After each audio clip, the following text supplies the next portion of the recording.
All right, guys, welcome back to another episode of the Gently Koi Katie channel featuring Oh yeah. her simp husband, me, Daryl Long, the simp god. Change my wife's name in here. Please do. Because I don't want to think that I'm, controlling. Oh yeah. Oh, yeah, I had a conversation with Izzy Vance the other day about our marriage. What? You never told me that. Why you talk to somebody who ain't married? They said that I'm the leader Okay. and that you just do, that I just advocate certain stuff to you. And that is leadership, like when I had you watch over Leia. That's dumb.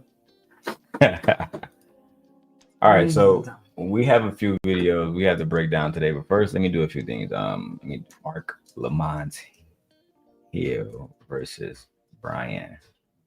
Oh no. Interview with Julie McKnight and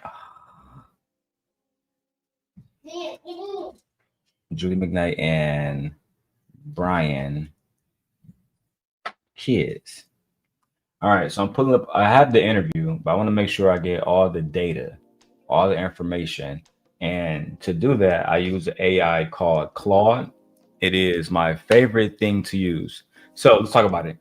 This interview is a deeply emotional and troubling situation for the McKnight family.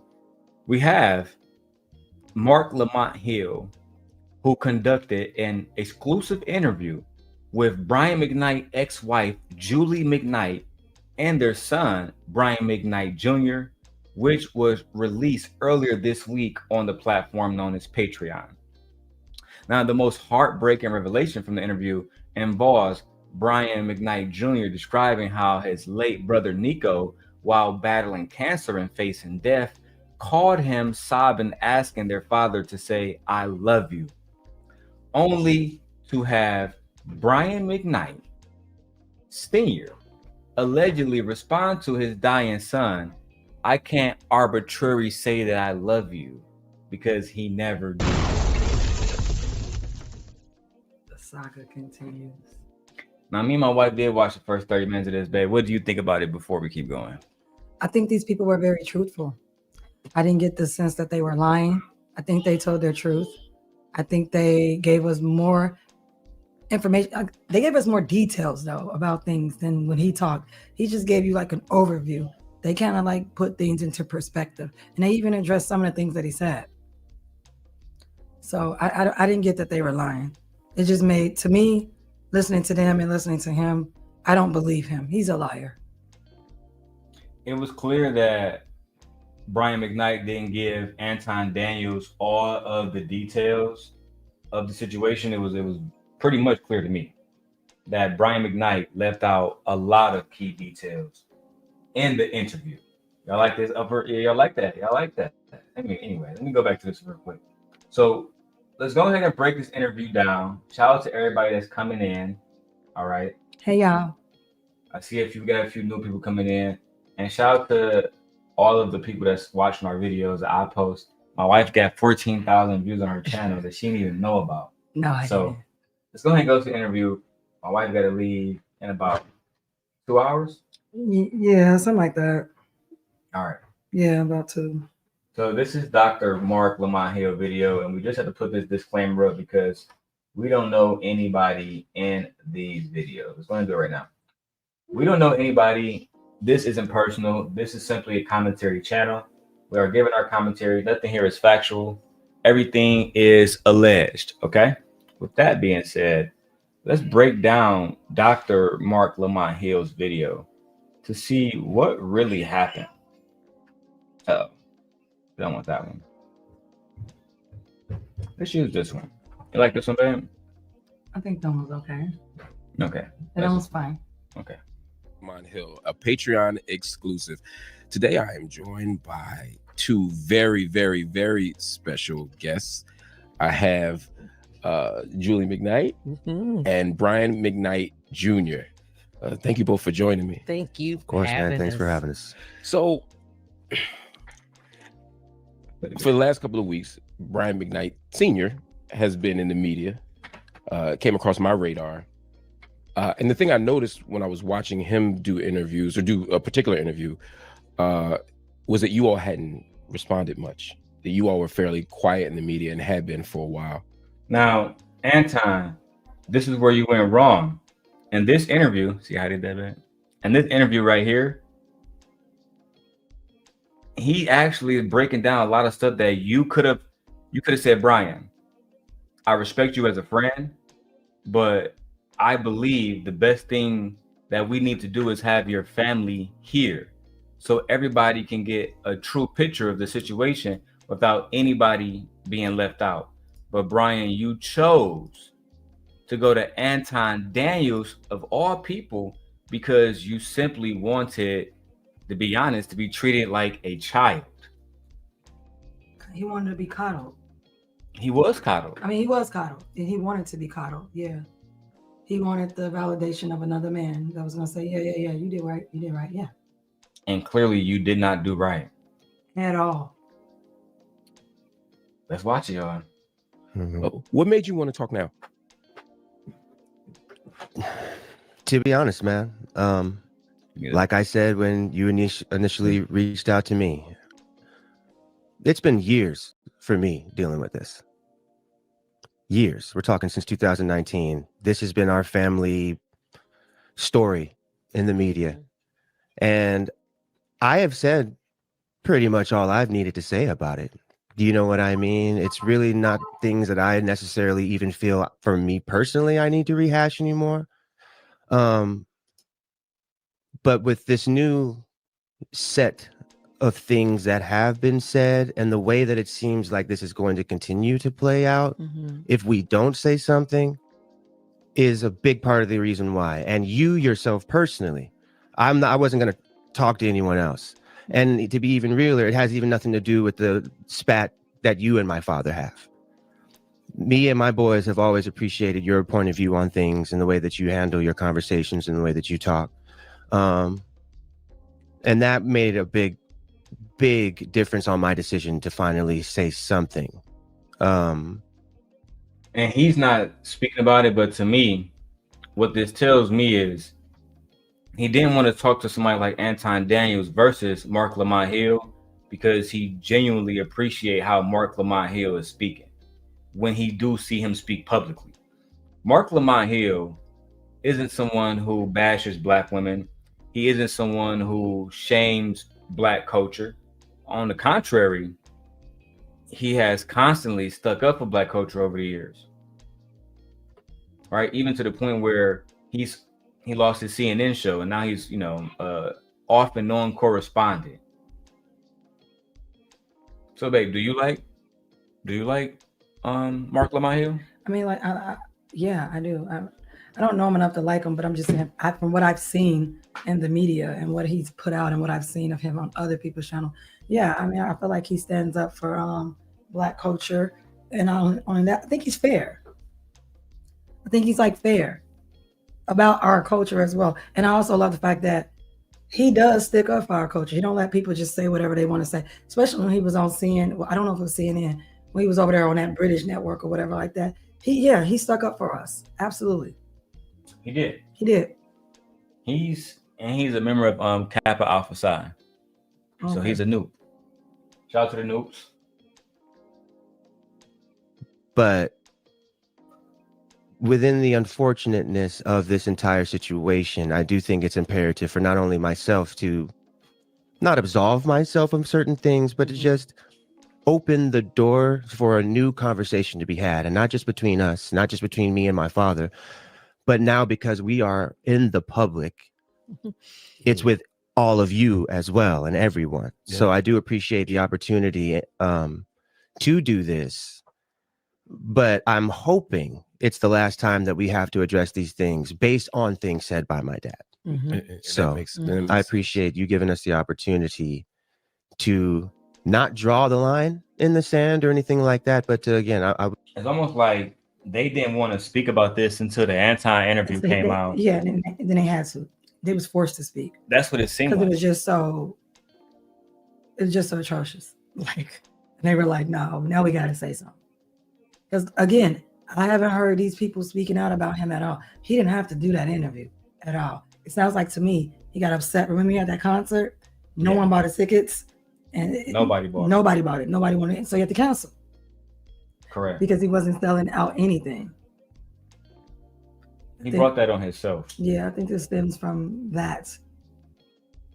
And he felt like it was their fault because of previously, before that concert, remember he had said some things about his family prior to that, and Black women were like, absolutely not, bro, no. Then he remarried who he remarried, and it's been a down. Then that name thing he did, been talking about them children like they're his children when them children have a white father. Like, it was too much, and Black women were like, nah. It was way too much. He brought it on himself. And Black men don't buy your music. Black men don't come see you. Black men don't support you. If Black men in entertainment, specifically like singers, are like really rich and popular, that is due to Black women first, and then all other races of women follow after that. Correct. If we don't say that we like y'all, other races of women don't like y'all. And Black men for sure won't support. I'm not going to no club where Black women don't want to go. Right. Why am I here? Why?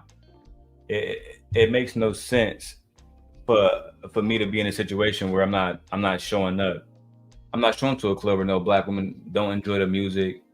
I'm not going to a concert where Black women don't feel welcome, because the reason why I'm going is so I can get crispy. Right. You know what I'm saying? It's gonna be women there. It's gonna be women there. It's outside like of the concert. Oh yeah. When we felt like there was a whole bunch of women out that night, we seen a couple of guys, but I felt like it should have been way more guys out that night. It was so but they were so mad at night. Megan, they didn't want to come to her. There was so many women out there that night. Goofies. Let's continue, guys. Would love everything from here on out to become a bridge of understanding, man. I like that. I like that idea of bridge of understanding, and that's the reason why I wanted to talk to you too. You know, I don't have any issue with Brian McKnight. I don't know him to have an issue with him. As a public commentator, we commented on the information that he put in the public, and we got to hear one side of it. Right. And so for me, it was important to say, well, what does his other side look like? And most importantly, how can we maybe move in a direction toward healing, whatever that looks like, whatever healing looks like. That's all I care about. Yeah. So maybe let's take a step back and talk about what happened in that most recent interview. One of the things that Brian McKnight talked about was the relationship itself. He talked about it as a marriage that was almost not forced, but that pregnancy sort of produced this thing. And he, as a good church boy, you know, decided to move forward with this sort of arranged situation to do right. And that you all had a relationship that was on the rocks. You know, you separated 4 times, he said, and that's how you ended up where you ended up. Well, first and foremost, it was just watching that interview. I was like, was he married to somebody before me? Because this was not the situation. And even in writing about it, everything was glowing when, you know, I wrote even in the book about how the relationship started. Did it start in the church? It started when we were children. I did not meet him in college. Our families have been intertwined since before I was born. So that's the first lie debunked. Yeah, right. That's the first lie. Yeah. And he did say, oh, yeah, we was in college. No, this beautiful older woman is saying, no, my family and his family had already known each other before I was even born. So I've been knowing him since I was a child. We know him. They had a relationship. Yeah. They knew each other. They were friends. Yeah. They were familiar with each other. Their families hung out. Yeah, he told this lie like they met in college. Like he didn't know this girl, he didn't know her family. Like, yeah, he was just sleeping with her. Like, yeah, no. Shame on you, Brian McKnight. And not only that, he tried to paint her character as something completely different than who she actually is. Yeah. She came from a religious background, a multi-generational home. She said all of them lived in the same house. She wanted to be a wife. Everybody in her family was married. She comes from a marriage family. What is he talking about? He really tried to paint her character as if she was some thought that he met in college. He did. Wow. And this is, again, Anton, you did a very disservice to yourself, in my opinion, by doing the interview and not actually having a conversation with her and not holding him accountable, because you had a rare opportunity to speak to every party involved, um and maybe get some kind of some kind of resolution, but you chose to go with the men are innocent, the children were the problem, the wife wasn't submissive, she had a problem with you having all these side chicks, but she had a brilliant life in the suburbs, and we're learning that her children and her didn't have this brilliant life. No. All right, man, let's get back to it, man. This is crazy. Our parents went to college together. His mom was my dad's campus sister. Their parents went to college together. His mom was her father's campus sister. So this family had been intertwined For generations. for a long time. Yeah. For a very, very long time. And this is why you can't just watch an interview and see one side of a story and believe it. You have to get all sides before you judge a story. Let's go.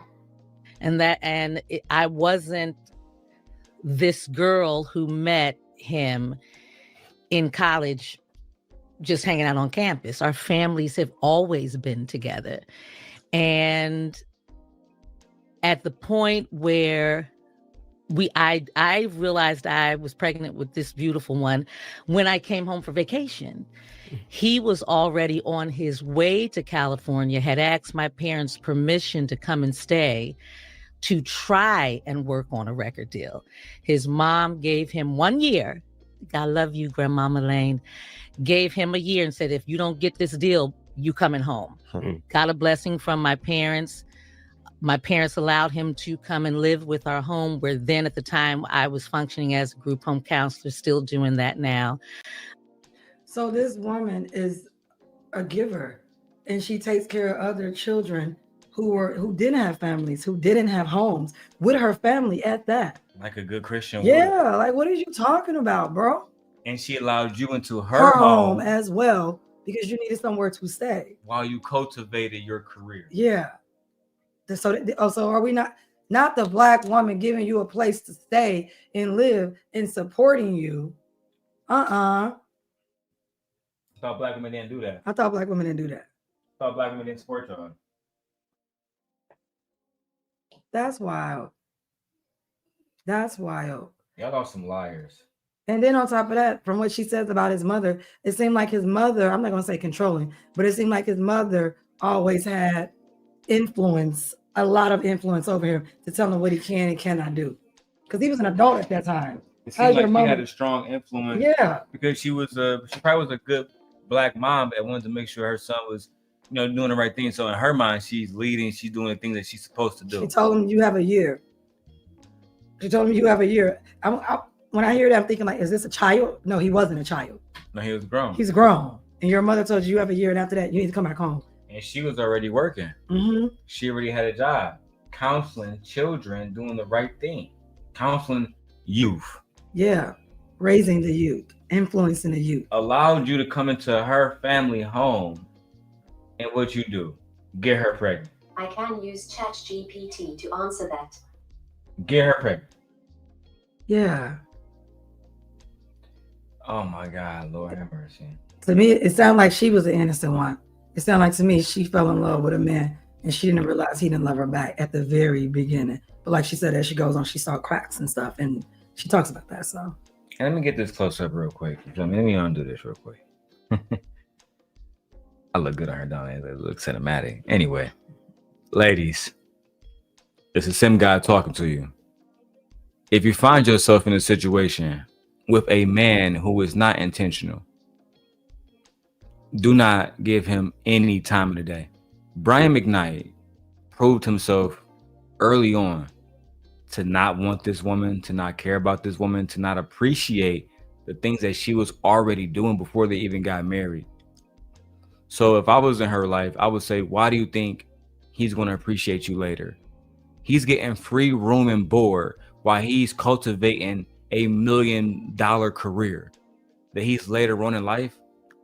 he's going to try to keep you away from this, to the point where one of your children is going to go through something ridiculous and he's not going to be there.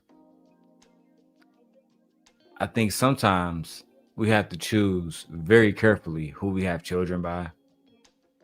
And sometimes women, even if he's going to have a good career, even if he's going to be a millionaire, y'all got to look at his character. Brian McKnight, in my opinion, displayed bad character from the very beginning. And if it wasn't, in my opinion, also for Julie's love of Brian McKnight mixed with her love for Christ and her desire to become a wife, she would have never been in this situation. Like, my wife don't have, I think she would call it a weakness. And this weakness being the love for God, right? She's not going to stay in a situation just because God told her to. And I think Julie did a disservice to herself. All right, babe, what do you think about that?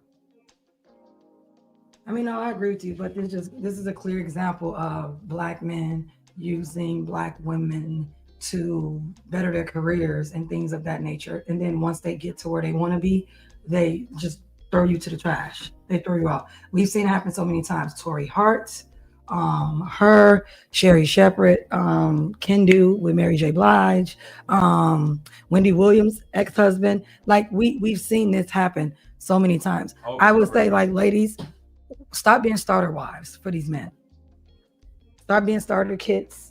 Stop helping them out. Stop using your resources to better them and things of that nature. I just think women just need to stop. She literally gave him a place to stay. Had he not had a place to stay or a shelter over his head or food in his belly, that would have been that would have been the thing he's been focusing on. Food, shelter, and water, like Maslow's hierarchies of needs. He wouldn't have been focusing on his actual career or cultivating a career. Why? Because he needs to find somewhere to stay. He needs to find somewhere to eat. He needs to get something to eat. He needs to find somewhere to stay. So I just feel like women need to stop believing in the potential of men with their resources, with their money, with their investment in a man, with their effort, with their supporting them. Y'all need to pull all the way back. I personally, she played herself. I think that she played herself too. The whole situation with Julie McKnight. I think it's disappointing that Brian McKnight would embarrass his family and his children so much. But let's go back to this review because I want you guys to see it. Shout out to everybody watching on TikTok and Instagram.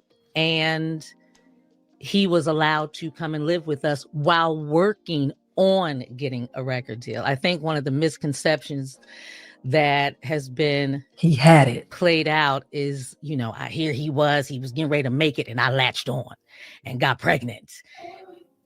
It's my experience. It's not the case. Were you in love?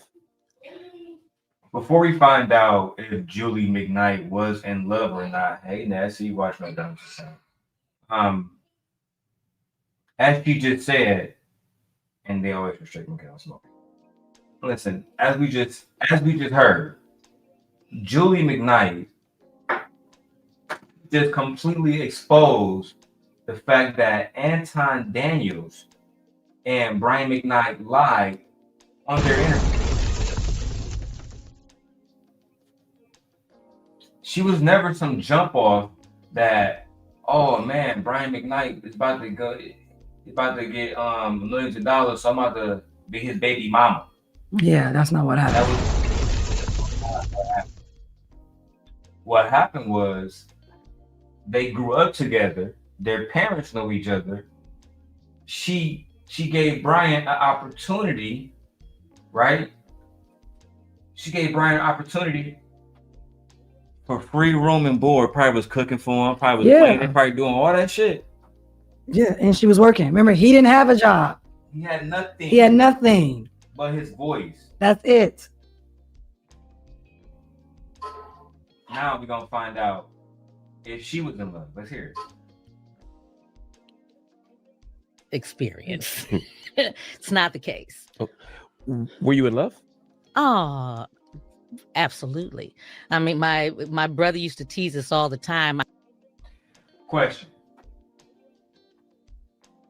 how can you be in love with somebody who's not in love with you?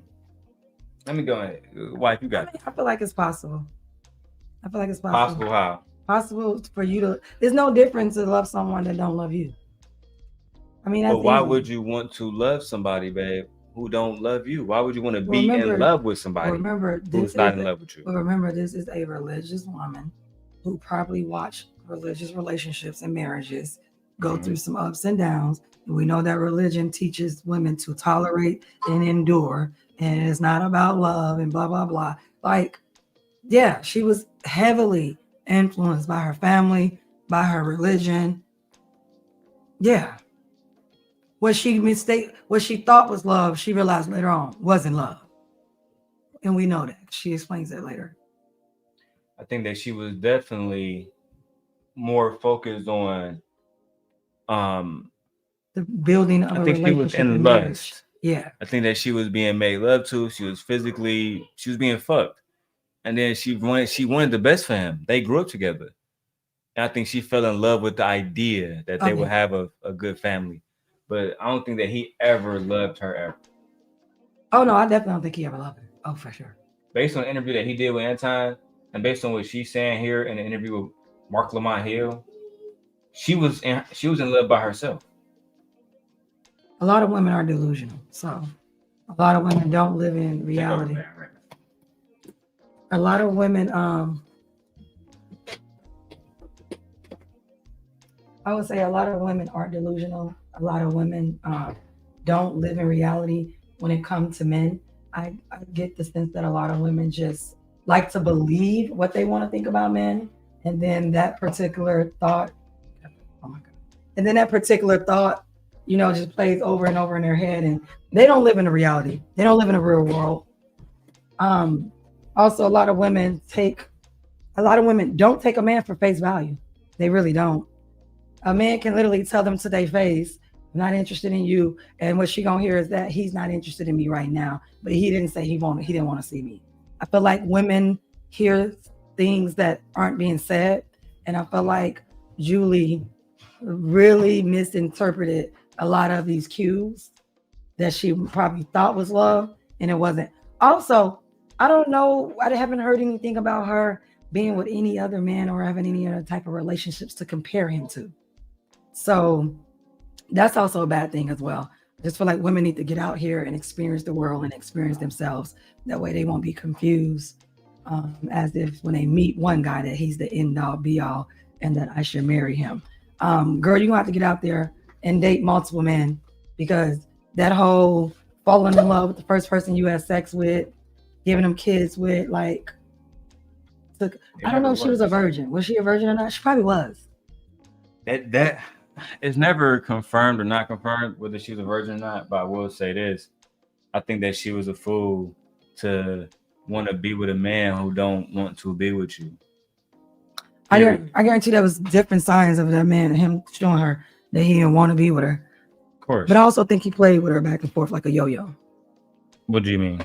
When I say play with her back and forth, I mean one minute he'll feel like that, then the next minute he'll come home, make love to her, sleep with her, then pretend that he likes her, then leave on the road again, then feel some type of way. Like, I've seen men would pretend to like a woman or pretend to want to be with a woman, and then once she's out of sight, out of mind, oh yeah, I really don't like her. And then when they get back, I'm gonna tolerate her.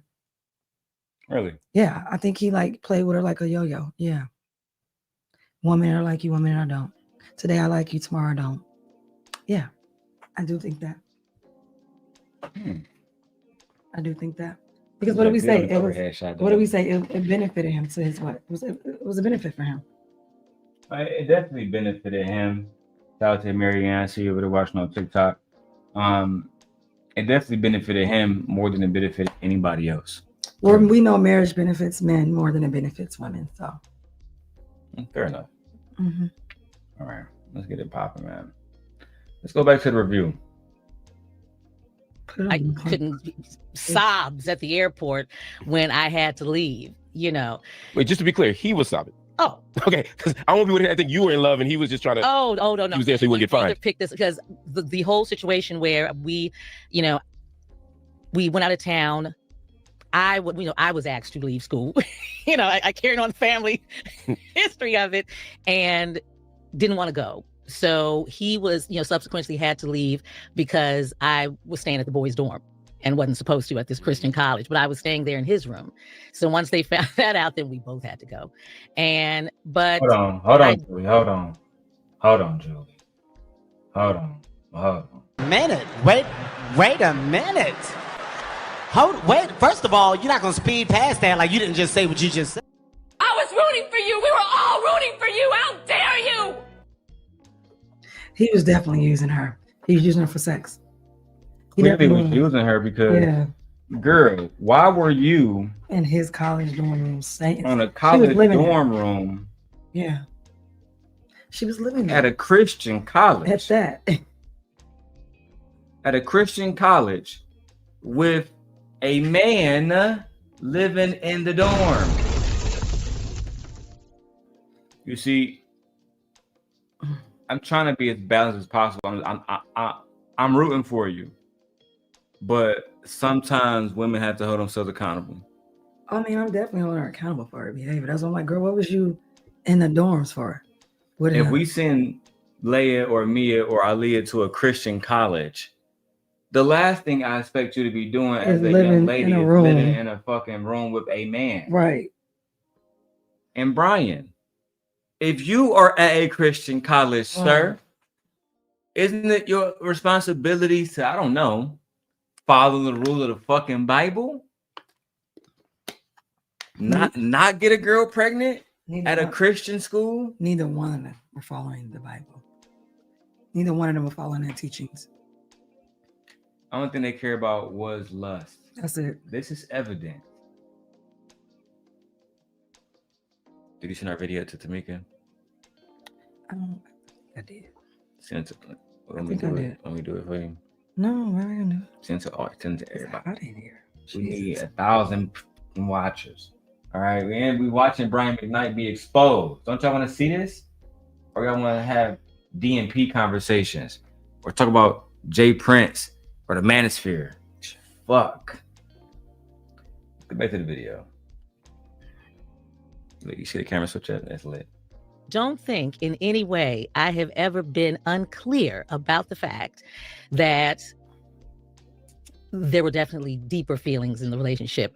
Which is why it was so disturbing for me, because even the scenario of I'm pregnant, now here we are, my family, from my grandmother down, because we all lived in one house, my grandparents, my parents, I had 2 cousins there. We were, like I said, we were running a group home. And he came in, found a place to be in that situation. And my family. Don't that sound like what Smoke said him and Stack did to Mary mom? Yeah. So correct me if I'm wrong. She's saying that her mother ran a group home, just like Mary from Sinners.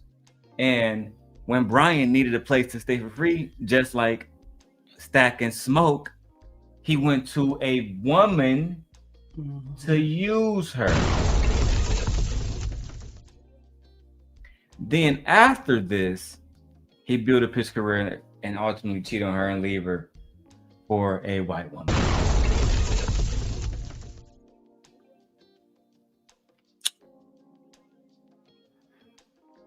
This is why I don't believe in that religion stuff. This is why their children are the worst. Their children are the worst. They be up here trying to act like, oh, our children are this and our children. No, these religious kids, they are the worst. They be out there doing the most when it comes to things that they're not supposed to do. I wasn't doing none of this, and I wasn't even brought up in the church like that. And I wasn't doing none of this, what they doing. They on bullshit. Yeah. They on pure bullshit.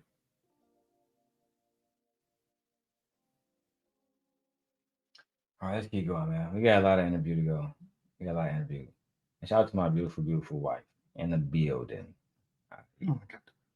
From day one, made it very clear you do not have to marry her. She will be fine. I made that clear. I think he was saying some of it was his own guilt, though, and his own upbringing in right. in the church. His mother made it clear to him that he did not have to. We all had a family conversation about it because she was so close. Yeah, let's go ahead and stop right there, Time Dog. That's lie number 2. That's lie number 2.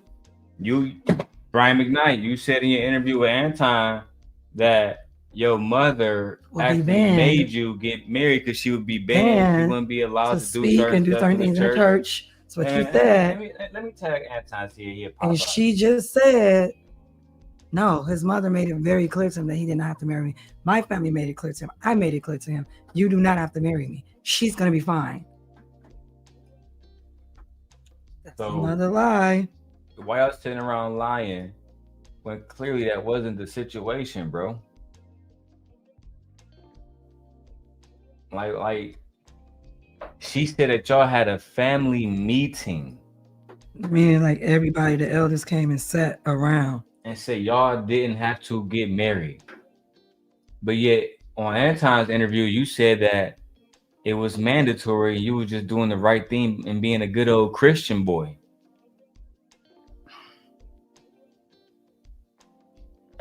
All right. Can't make this shit up, bro. Go back to the interview. Close to my dad. She was really like my dad's sister. Mm-hmm. And I mean, our entire families, and they discussed it. They made it clear. It's not what you have to do. Now, the discussion he may have had with mom on his own, I wasn't privy to, but mom was clear that that is not something that had to happen up until right before the wedding. Wow. So, and the reason, y'all, that this was an important talking point was because not just in the most recent interview that Brian McKnight did, but over the last few years, he's talked about his new relationship. He's talked about his new songwriting ethic. He's talked about a few things where he said, I've never had these feelings before. I've never done these things before. He said he'd never loved anyone like that before, or loved anyone. He said, I've never even liked, I've heard him say before, my partner before like this. It's not the truth. Is it? I don't mean to push this, but is it anyway? Maybe y'all were feeling two different things. You know, people talk past each other in relationships. When I look back, no. I would love to say, you know what, in retrospect, maybe I was, I'm a 55-year-old woman. I'm very clear on if someone feels some way or not. Doesn't matter. The ages were thrown around a lot. Didn't make a difference. I was blessed to have come up in a home with parents and strong women, my grandmothers, my aunts. I was around women who made it very clear to me how to move forward in my life. And he spent enough time around my family where it would have been clear.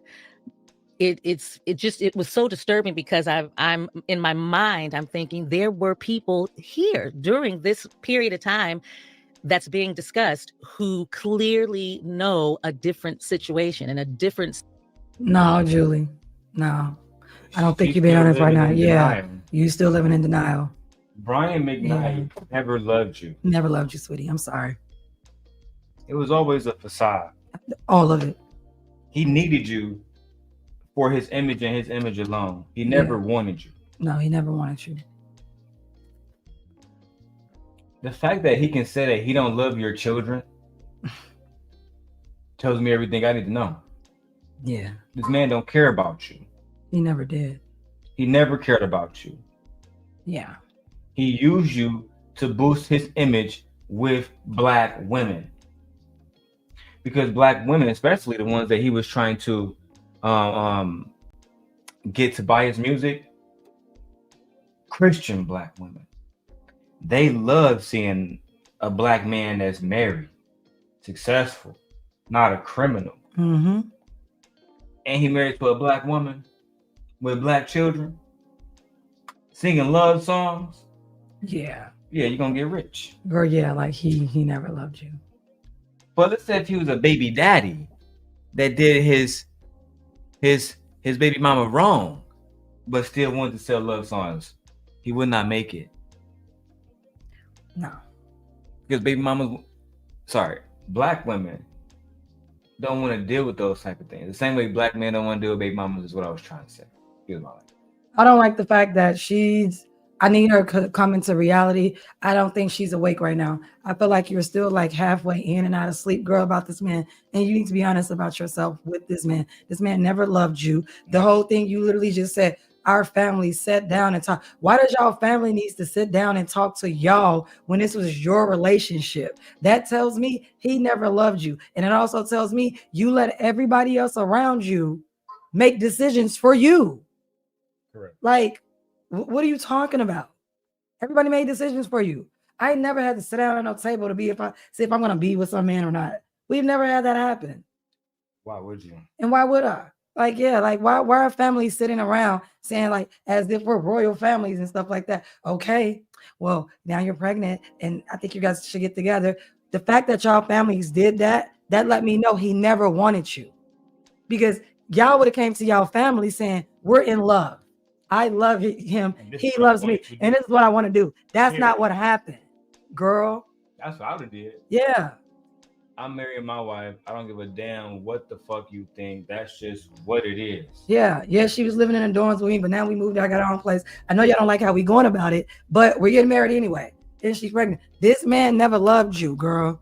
Y'all families got together, and I still don't think you're being honest. Y'all families got together and convinced y'all to go into a relationship, and they knew that it wasn't good for y'all. Why? Because everybody into this church, and that's what church people do. They used y'all too. Yeah, they used y'all. Absolutely. You don't think they was bragging? You don't think that church was bragging? And the family in the neighborhood that they grew up in was bragging? He went to our church. That's our Brian McKnight. We raised him. Yeah. That's how they was doing, y'all. Look at Nate. She says, didn't I say we know every song that came out of, with the black woman. So Nate, do you believe that he loved her like Julie is saying, or do you believe me and my wife when we say that Julie is still being misled? She's still being naive. I think she is, like. Unfortunately. I think she is. Really. She's being very naive. This man hurt you, and instead of you, but I get it. This man hurt you, and maybe it's too hard for her to face the truth. Maybe it's too hard. Maybe it's too hard. Seemed like it. To me, you got with the first man that gave you penis. That's what it seemed like to me. That's what it seemed like. Like, yeah, you got with the first man that gave you a penis. I don't think he was a gave virgin. you some dick. I don't think that he was a virgin. No, he probably smashed other women. He wasn't a virgin. A lot of those guys, they come in and they just go, yeah, I'm about to go ahead and give her the best pipe of all time. Yeah. And she ain't gonna know what to do. And she was easy. And she was safe. That's a fact. She was easy. She was safe. All you had to do was spit some words, say a couple of things here and there, and she was going. She never had any other type of relationship romantically with a man. No, she never did. No. This was her first relationship, her first marriage. The first man you slept with, you married? Ain't that crazy? Yeah, like, girl. Why? Because you're in a religious family. That's why. Ladies, if a man, like, let me go and talk about this right now while I get my wife here. And my wife she can tell me if I'm lying. When I first came here, it was certain things I wanted to do. I made it clear I wanted to get married, right or wrong. That is true. It was certain things that, because when I came here, I didn't come here with a vehicle, right or wrong. That is true. So at the time, my wife has a Mazda C. No, a Mazda 6. Mazda 6. So, we partying, we doing us, we get married, we get pregnant, and eventually I'm like, listen, we need to get more income. So I start working 6 days a week. That is correct. Then everything happened with my father passing, and the money that we got from selling different parts of the estate, we bought the Hyundai Palisade. That is correct. Even though I tried to buy a Ford Explorer ST, but the whole point is this: I was very intentional with my wife because she brings a lot of value to me. Even when she get on my nerves, I still love her to death, and I'm happy to be doing life with her. And I think that Brian McKnight didn't take that approach. If I didn't love you so much, oh my God, our relationship would be dark. Oh yeah, well, we want to have a relationship. Yeah, we want to have a relationship. Yeah. And I don't understand why he kept himself in that situation. Yeah. If you didn't truly love this woman, you wasted your time, her time. You created children out of something that didn't need to be. Mm-mm. And one of them is, with the ancestors now, because you didn't take care of him. Nope. You, Brian McKnight, did not take care of him. Could have caught that early. You could have did something about it. These boys living out on the street, Yeah. Y'all gonna hear. Let's go back to the interview because I want you guys to hear a little bit more of it. My wife gotta get out and hit the road. You sure you don't want me to go? No. Okay. All All right. Let's go back to the interview. Side of the story. I mean, even when this one was born, the comments made about, how they were here and how they were made. Oh my God, BJ, you couldn't pry him out of his arms. Well, that was going to be the thing I have for you, BJ. When you hear, my children weren't made out of love or born out of love, these children were born out of sin, and statements like that, how'd you feel? How does it make you feel?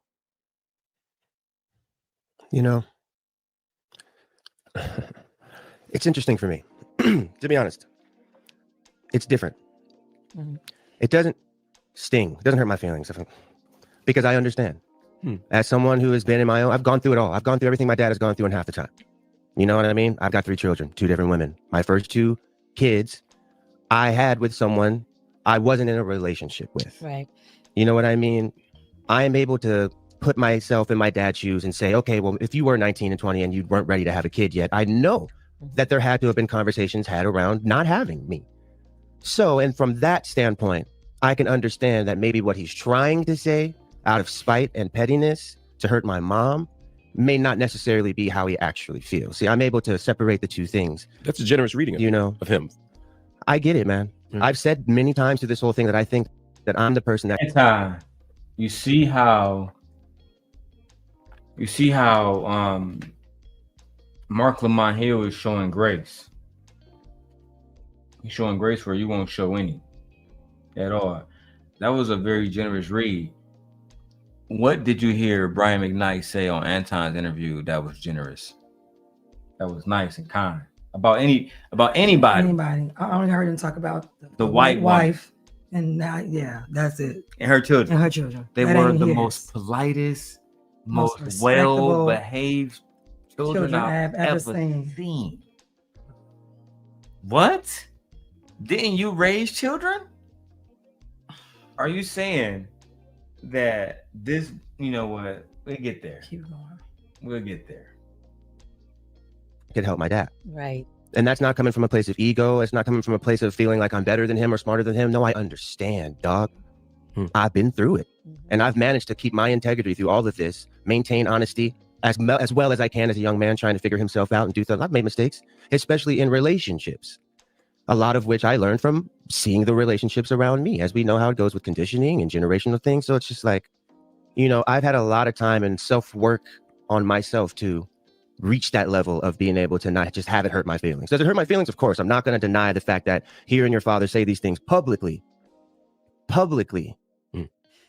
is where it's an issue for me. But like I said years ago, me and my father have been way past the father-son role at this point.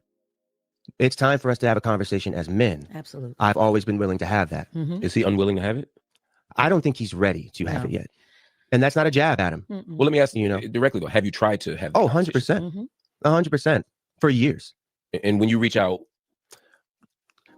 just to be as fully transparent as possible, because that's what I plan to be today. Yeah. My father told me that the only way that he would have the conversation with me is that if I went online and told everyone that I was lying about the initial post that I made back in the day.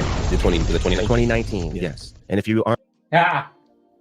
So Brian said the only way I'm going to speak to you, boy, is if you go online. Admit that you're lying. And admit that you are a liar and vindicate me from all public scrutiny. How fucking selfish. His image. And why not bring this up? Image. That's what I'm saying. Why didn't he say this with anti-interview? Like, bro, I told him unless he come forward, I like, come on, bro. You withholding information from the homies? Now you got him looking bad. Brian McKnight is a liar. He Brian would have held McKnight definitely information. a liar. What is it called when you hold a lie by what? When you withhold, you omit information. Yeah, he omitted for sure. Yeah, that's still a lie. Damn. Yeah. Yeah, bro, this ain't looking good for you. And it's just the beginning. This is not looking good for you at all.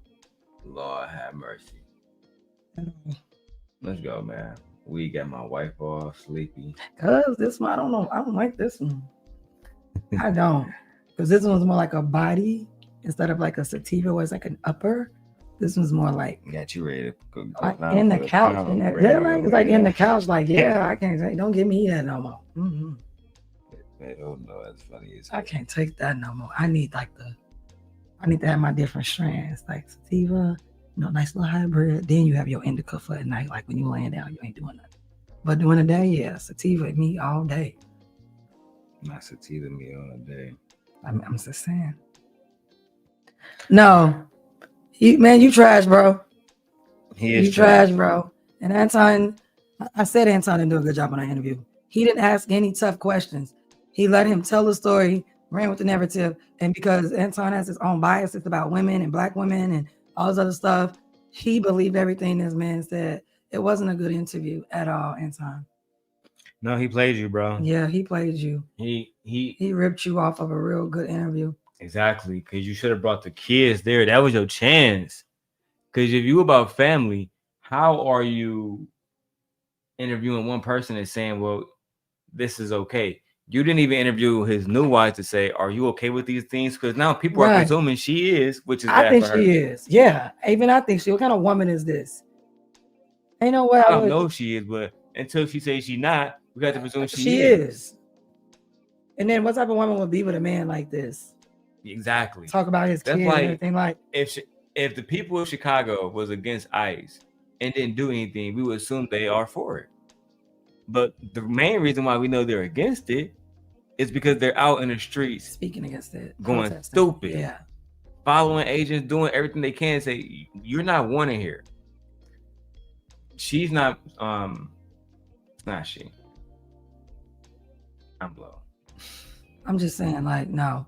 In my mind, if a woman sits back, and I don't want to say allows, but you don't speak up or say anything about the things that this man is saying about his children. What about if that was happening with your children? What about if because you're a divorced woman too with 2 children, but and that man saying for that, babe, it's like guilty by association, and like because you didn't say anything. She ain't say anything. No, she's guilty to me. Yeah. To me, for you, I would never be okay with you dragging your children through the mud on national TV, online, talking about you don't love them, you never love them. Shut up. If that's how you feel, keep that to yourself. I feel like don't come out and say that. There to be like what are you doing? Because this is defamation at some point. So if you sitting back and like if I sit back and I see a crime happen, I'm on my iPhone, I clearly can call the police, but instead I just go home or record it. I feel like that person should be charged too. That's just me. I don't got nothing against your wife, Brian McKnight. I'm just saying, I feel like she is just as culpable now as you are. Yeah, we can't take her serious now, girl. Absolutely fucking not. No. Are familiar. Yeah, I made an Instagram post back in the day. I mean, pretty much saying that, it was simply stating essentially that I do not dig the way that you're treating my siblings. Absolutely. Did I say he abandoned us? Did I say that? All of that became misconstrued through all the BS. And then within his responses of not really knowing what to say and obviously not having someone on his team tell him to maybe take a beat. But no, all of this stems from the fact that the one thing that I will never tolerate, nor condone, nor deal with is you mistreating my family in any way. No. Was my post petty and spiteful? 100%. I knew, because I knew my dad, that was the only way to get his attention. I was trying. I've been clear about that. I was trying to pull the post in 2019 though, because it's definitely being framed now as if you said he abandoned, right? Which of course raises questions given your age and other things. Of course. What were you trying to communicate in 2019? What exactly were you trying to communicate? That I would never do that. Do what? What's the thing? Turn my back on my children, no matter what they've done. Okay, so that's an interesting place to start. Digging a little bit. So it's very hard to find that post that he made back in 2019. Has been basically spread on the internet. I will see if I can find it, but I do remember it, and because my mom loved Brian McKnight, she got every CD. I grew up. I know all Brian McKnight songs because of my mom. Still have your picture in the frame. Don't even matter. Don't even matter because the old generation ain't got no money. Millennials, we ain't buying his music because we don't do that. Brian McKnight, for me as a young man, inspired love, right? Those songs inspired me to want to be in love, but like so many different music moguls, whether it's Suge Knight, Sean Puffy Combs, now Brian McKnight, they all are falling from glory. And we get to see them for who they really are, which is animals. Brian McKnight is an animal. His son had cancer, died. And still you couldn't say, I love you. You just couldn't say those 3 words to appease that boy in his final moments. And to me, I could never fuck with you because of that more than anything else. The cheating, the interviews, all the rest of that, I'd have been like, you know what? You want some other shit, you gotta make money. Your platform is dead now. Black women, I support you. Your children are your children, bro. But to let that boy go to his grave thinking that he was unloved, I'd never fuck with you no more, cuz. Straight up. You feel me? That's unforgivable. Yeah, that's just wrong. And I hope that when he made it to the ancestors, the first thing they did was give him a hug. Right? I'm gonna do a whole separate video about how this ties back into black males trauma, and I'm gonna tie back into the study of ACEs. But that's a whole different video, whole different day. All right. Let's keep going. He doesn't deny that there's a rift and that there's a moment where y'all stop talking. It seems where y'all are disagreeing is the why and the when and the what. Absolutely. What was the moment or the thing that caused you all to separate? I think there's 2 different separations there. I had mine individually. My sons had a different one. You know, when was yours? Mine was when I was not going to tolerate his girlfriends anymore. That was the last straw. Yeah, they're Hold on. What did I say? Hold on, not Christian Brian. Wait a minute. Wait, first of all, you're not gonna speed past that like you didn't just say what you just said. Didn't I say earlier that as a religious woman, she's taught to put up and tolerate with a lot of things from a husband? I said that. Yeah, you did say that. I said that. Told you. So she was allowing and tolerating him go out here and cheat on her. And she got tired of it. She got tired of it. And when she grew tired of it, time to go. So basically it says to me that you went and divorced her. And babe, can I speak on something for you? Like, can we have a conversation as husband and wife? Well, I get confused that I think men are stupid sometimes. Mm-hmm. Because even Marc Lamont Hill is very intelligent. And for him, maybe he just asking the question, being an interviewer. But women always leave first. If you get upset with me, it wouldn't be Aegon saying, I want to leave my daddy. It would be you saying, I'm tired of the situation. The women always come first because they are the adult in the situation. Children, for the most part, legally don't have any rights. They don't. So the child can't really do anything, especially until they come of age. The mother, the wife, once she grows tired of a situation that isn't benefiting her anymore, a situation that isn't pouring into her romantically, physically, spiritually, emotionally, financially, yeah, she is going to remove herself from said situation. If for not any other reason, if she don't take her vows, all the other stuff, because she understands that she still has to be a mother on a daily basis, and her psyche is dependent. Everything is dependent on that. Her getting up in the morning, going to work. Sanity is important. Everything. And if you are going to impact that, then she got to remove herself. That's just what it is. So she was okay with the cheating before, but now she is not. And we watched it. Remember, they were calling her phone. Yeah, something had to change. That's why there had to be a change. Because if you was okay with it, what changed within it? You was like, yeah, okay, now you're doing too much. The disrespect. Yeah. Now, me and my wife, me and my wife, we watched a little bit of this moving forward. Hey, Cassandra. But she did say that the girlfriends was calling her phone, talking crazy. Where the children were. Yeah, saying they knew what time her children got out of school. Like what? Tells me somebody's pillow talking. Mm-hmm. Somebody can't keep their hoes in check. Saying too much.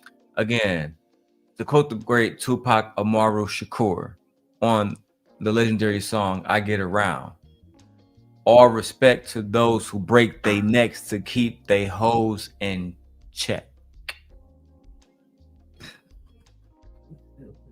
These niggas gotta learn life. There were During your marriage. During our marriage, there were multiple separations. It was presented that there were a bunch of separations because we just shouldn't have been together, Yeah. and it was rocky from day one. Absolutely not. There were a lot of situations tolerated where, like my son tells you, if we do nothing else, it's going to be to take accountability for our parts of a situation. Maybe there were multiple affairs because he wasn't just promiscuous; he just really didn't want to be married. Gotcha. Maybe the truth in it could have been where we were there for the kids. For me, I was there because I was a wife. There was never. And you still wanted to be married. There's no point where you did. Oh, I come from a family of marriage. Stop. I wasn't that person who was like, whatever you do. You about to say, go ahead. Exactly what I'm talking about. She comes from a family of marriage. She just asked her, you wanted to be married. Her answer is, I come from a family of marriage. You didn't answer the question, Julie. You were only married because of your family. Like I said in the beginning, the families got together, had the conversation. You two are going to marry, and both of them went with it. They should have never been together in the first place. No, never. You literally got married. Religion got you women in a chokehold. Like, it's literally choking y'all up to the point where y'all children are being affected by being in religious unions that don't serve you and that don't serve them. Is this why? Because I always wonder why you never like teach me about the Bible and go to church and stuff like that. Is this why? Yeah, I just think religion doesn't benefit women. Religion benefits the men. All religions hold women down. Women always come second or third or fourth or fifth. They're never put at an equal standpoint. They're never put above. Like, I hate the fact that when you look at religion, the way it goes about it, every time it does mention a woman, she's doing something bad, or it has to control her or something that she did. But it never talks about what women did to benefit or contribute to like the overall culture and, you know, the religion. It never says anything like that. It literally almost erases women out of religion. You barely can find women in religion. And if you do, it's about them being submissive, slaves, following someone, standing behind someone, keeping their mouth shut, doing what they're told. Like, that's what it's about. Literally, she got married because of other people told her to, and she thought that was the right thing to do. You married the first man you slept with. You married the first man you got pregnant by. You married the first man that your family told you to be with. Like, you didn't know any other man. And this is why I say, ladies, get out here and explore yourself and get to know yourself, because it doesn't seem like to me she still knows who she is. Because Julie, have you been in a relationship since? Are you married now? Have you been dating from the time you separated from him? Like, girl, what are you doing? No. What are you doing? She still calls herself Julie McKnight. And you're still calling yourself McKnight? I would have changed my name years ago. I wouldn't want to have anything to do with this man at all. I wouldn't even want people to know this man treated me that horribly. Nothing. No, Julie. No. I'm sorry. Oh, did you want to? Well, I wanted to be. And the thing about it is, any old man would do. That was the problem. Any man would do. I wanted to be a wife. Okay, to any man. You didn't even have no rules for him, no expectations, no standards. You thought the boy that was in your family that you grew up with was the epitome of what you should have married. You didn't even have a thought or an idea on your own. Religion did all your thinking. Sound like it. Girl. See you in the chat, D-Town. D-Town laughing at you. He think you funny. Religion did all her thinking. D-Town, let everybody know. It did. Real Shotas is back. It literally did. Religion got you in a chokehold. Religion kept you down. Religion kept you oppressed. Religion literally is the reason why your children don't have a father who loves them. Because of religion. It's low-key absurd. Girl. Is she still in answer the question? Oh, I wanted to be a wife. She was to in anything. Love, to anything. Again, she didn't know nothing about no love. You don't think she was in love? No. She was in love with religion. Damn. That's who she was in love with. Religion was her husband. Religion was leading her. We got that good camera look on here right now. We look good. Nah. I'm sorry. I'm sorry, Julie. like I said, I'm fair across the board. I'm still gonna roll with you, but if you was my homegirl, you clearly didn't have no homegirls. She was in Christian college. Like you clearly didn't have no homegirls. It don't matter about her being in Christian college. She was still in a Christian college in somebody else's campus dorm room, fucking and sucking and sleeping in his dorm room and living. So I don't want to hear about you being in no Christian college. So if y'all was doing that in Christian college, that means everybody else was doing stuff in that Christian college too. And I guarantee you, they could have been the only ones. They weren't the only ones. I'm not trying to hear that. That's my point. No. And I guarantee you, those Christian girls, they didn't marry them other men. I guarantee you they didn't. Girl, your religion had you in clink. Your religion had you locked up in prison. That religion was leading you, the way you walked, the way you talked, the way you thought, how you thought of a man. Like, girl, they could have threw any man at her. It didn't even have to be Brian McKnight. She would have took him because all she wanted to be was a wife. A lot of black women have to understand. Again, you have to have more standards for yourselves. No standards. She had none. A lot of these men will take advantage of y'all, especially if they feel like you're going to do whatever the church say. You were a goer. Exactly. You were a goer. You were a goer. You were a goer. And the thing about it, you was going for any man. It didn't even have to be Brian. It would have been, she would have went for any man. Any man. And then she had no one else to compare him to. She had no experience nowhere else. And y'all don't even like these women with no experience. They always talk about, we want virgins. We don't want women with less bodies or nobody. Y'all didn't like these women. Look what y'all do to these women.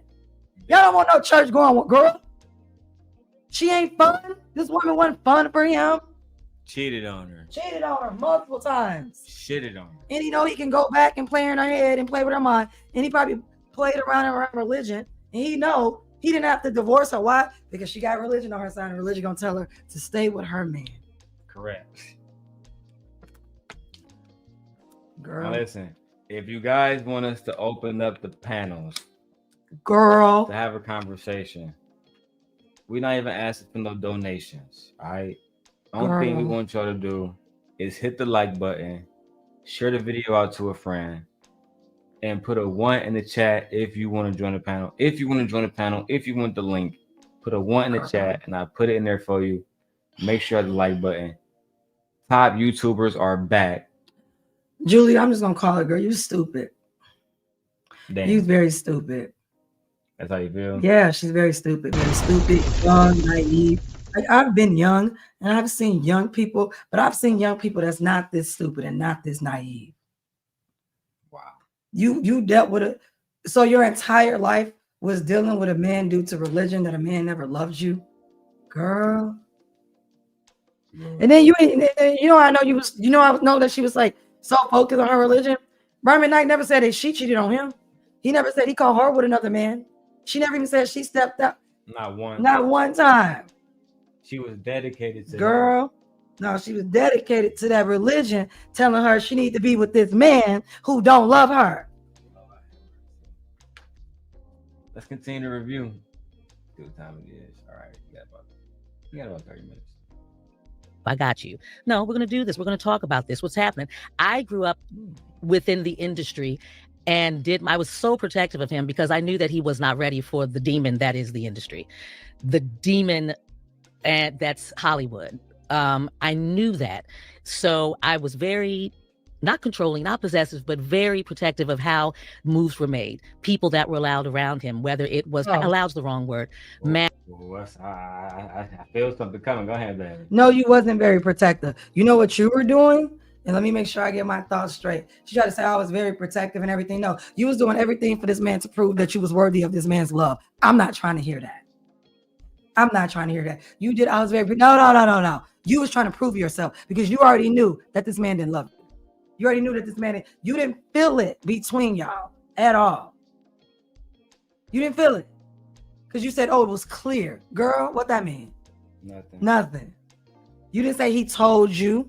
You didn't say I was laying down. He wrote cards. He made a song for you. You ain't say none of that. You said it was clear. No, you was doing all that, which a lot of Black women do. They do a lot in the very beginning to show that to a man, you should pick me, choose me, love me. I'm going to do right by you. And he never did.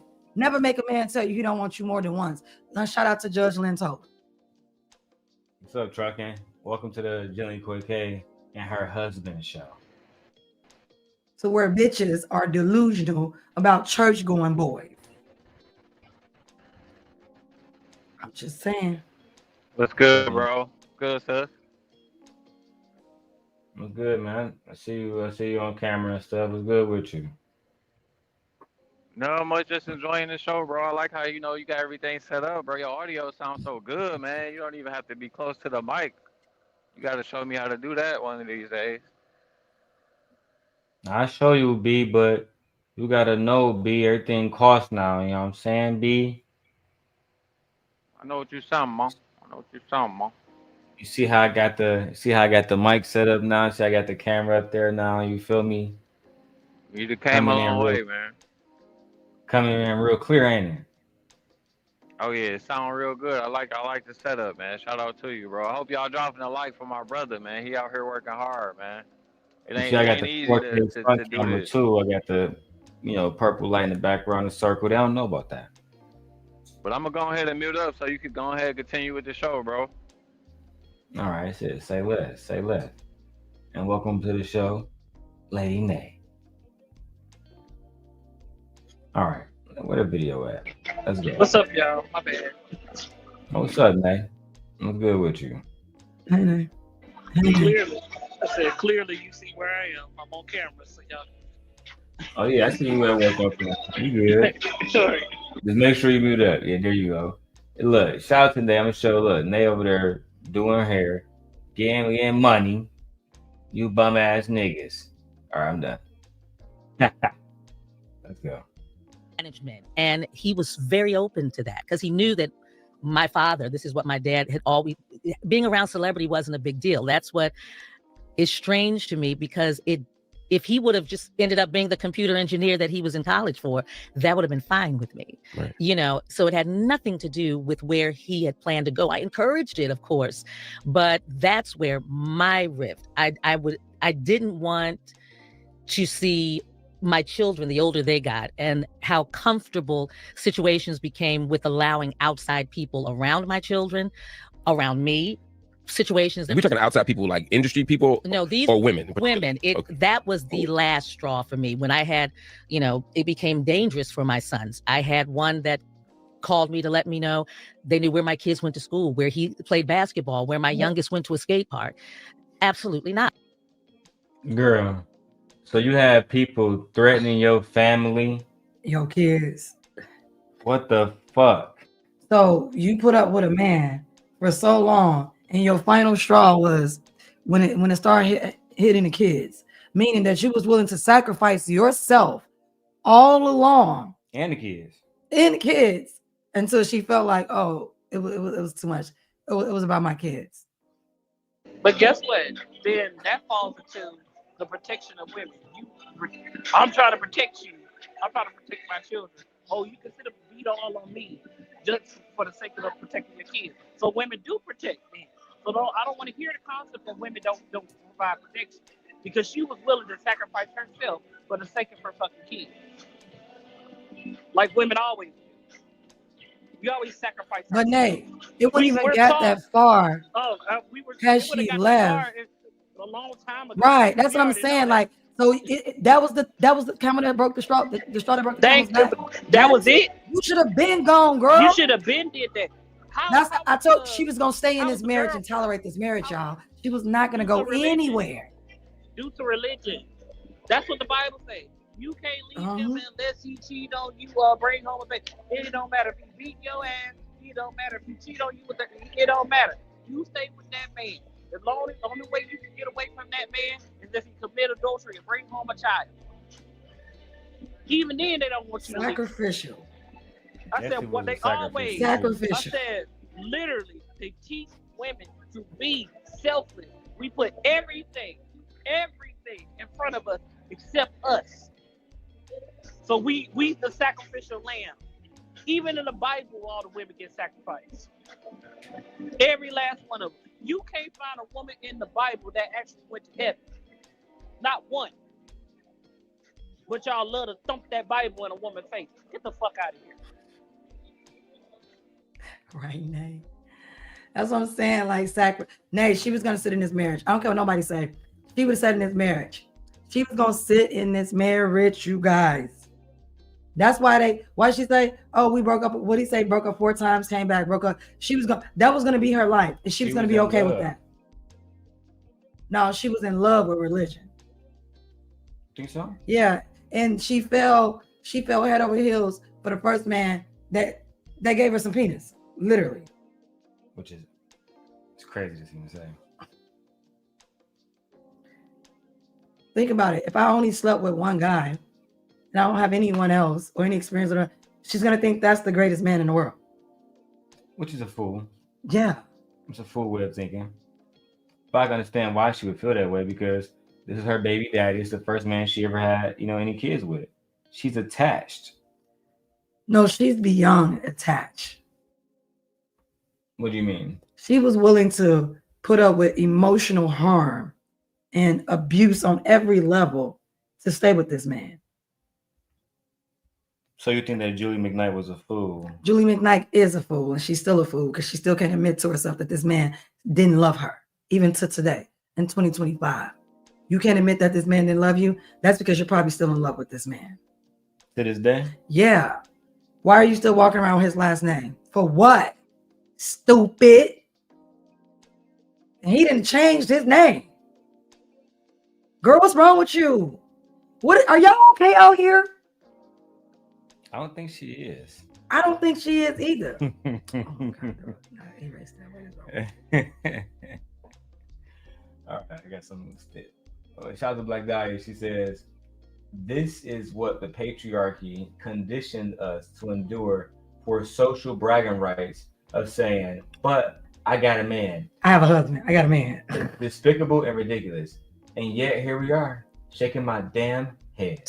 Right, Black D? Look at this. Exactly. But look at this also. And you know what the mammy or the pick me gonna sit and say?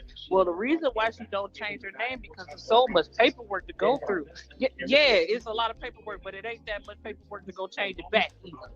Nay, Same paper. Like Christian Ken ass. Dang, what the fuck? I don't know. Look, if I ain't married to your ass no more, my kids can have your last name or whatever. But guess what? I've changed my name back to my maiden name. My friend was married. She changed her name back. Yeah. I changed my name back to get everything processed, but she went back to being Gonzalez and not Barnes anymore. Yeah. I'm okay with that. She changed her name back. She said, absolutely not. Absolutely. You telling me that you sat there and got married all over again and still kept your name as McKnight. You a fool. A fool. You a fool. Julie, you are a fool, girl. You a fool. Still walking around with this man's name. She should separate herself completely and cut all ties with this man. For real. And why is she married? One, so you let him good juicy. He divorced you in enough time, or you left him in enough time to where you was still young enough and vibrant enough to get on another man. And you never cheated on him, played on him, went out and did anything. You never did any of that. Not I don't know this one. Maybe she did, but we ain't seen it. Nothing. Girl, you mean to tell me there was no other man out here that you were interested in? No other man? Lord have mercy. Lord have mercy. Oh, he had a good one. Oh, he had a real good one. She was dead. I think you worse than Rashida. I think she worse than Rashida. You think so? Yeah. Because Rashida's still benefiting. Exactly. She worse than Rashida. I agree. Damn shame. A damn shame. Oh my God. All right, let's go back to the interview unless my brother got something he wants to say. Let's go. That is your narrative to control. And yes, there was a period of time where I said, nah, kids are not. My first and foremost priority is my children. There was never a time where I felt like I'm going to risk, first of all, my self-respect as the woman who my sons would grow up and be able to say, this is my mom. Yeah. Stop. What did she tolerate? What did she not? I'm sorry, Julie.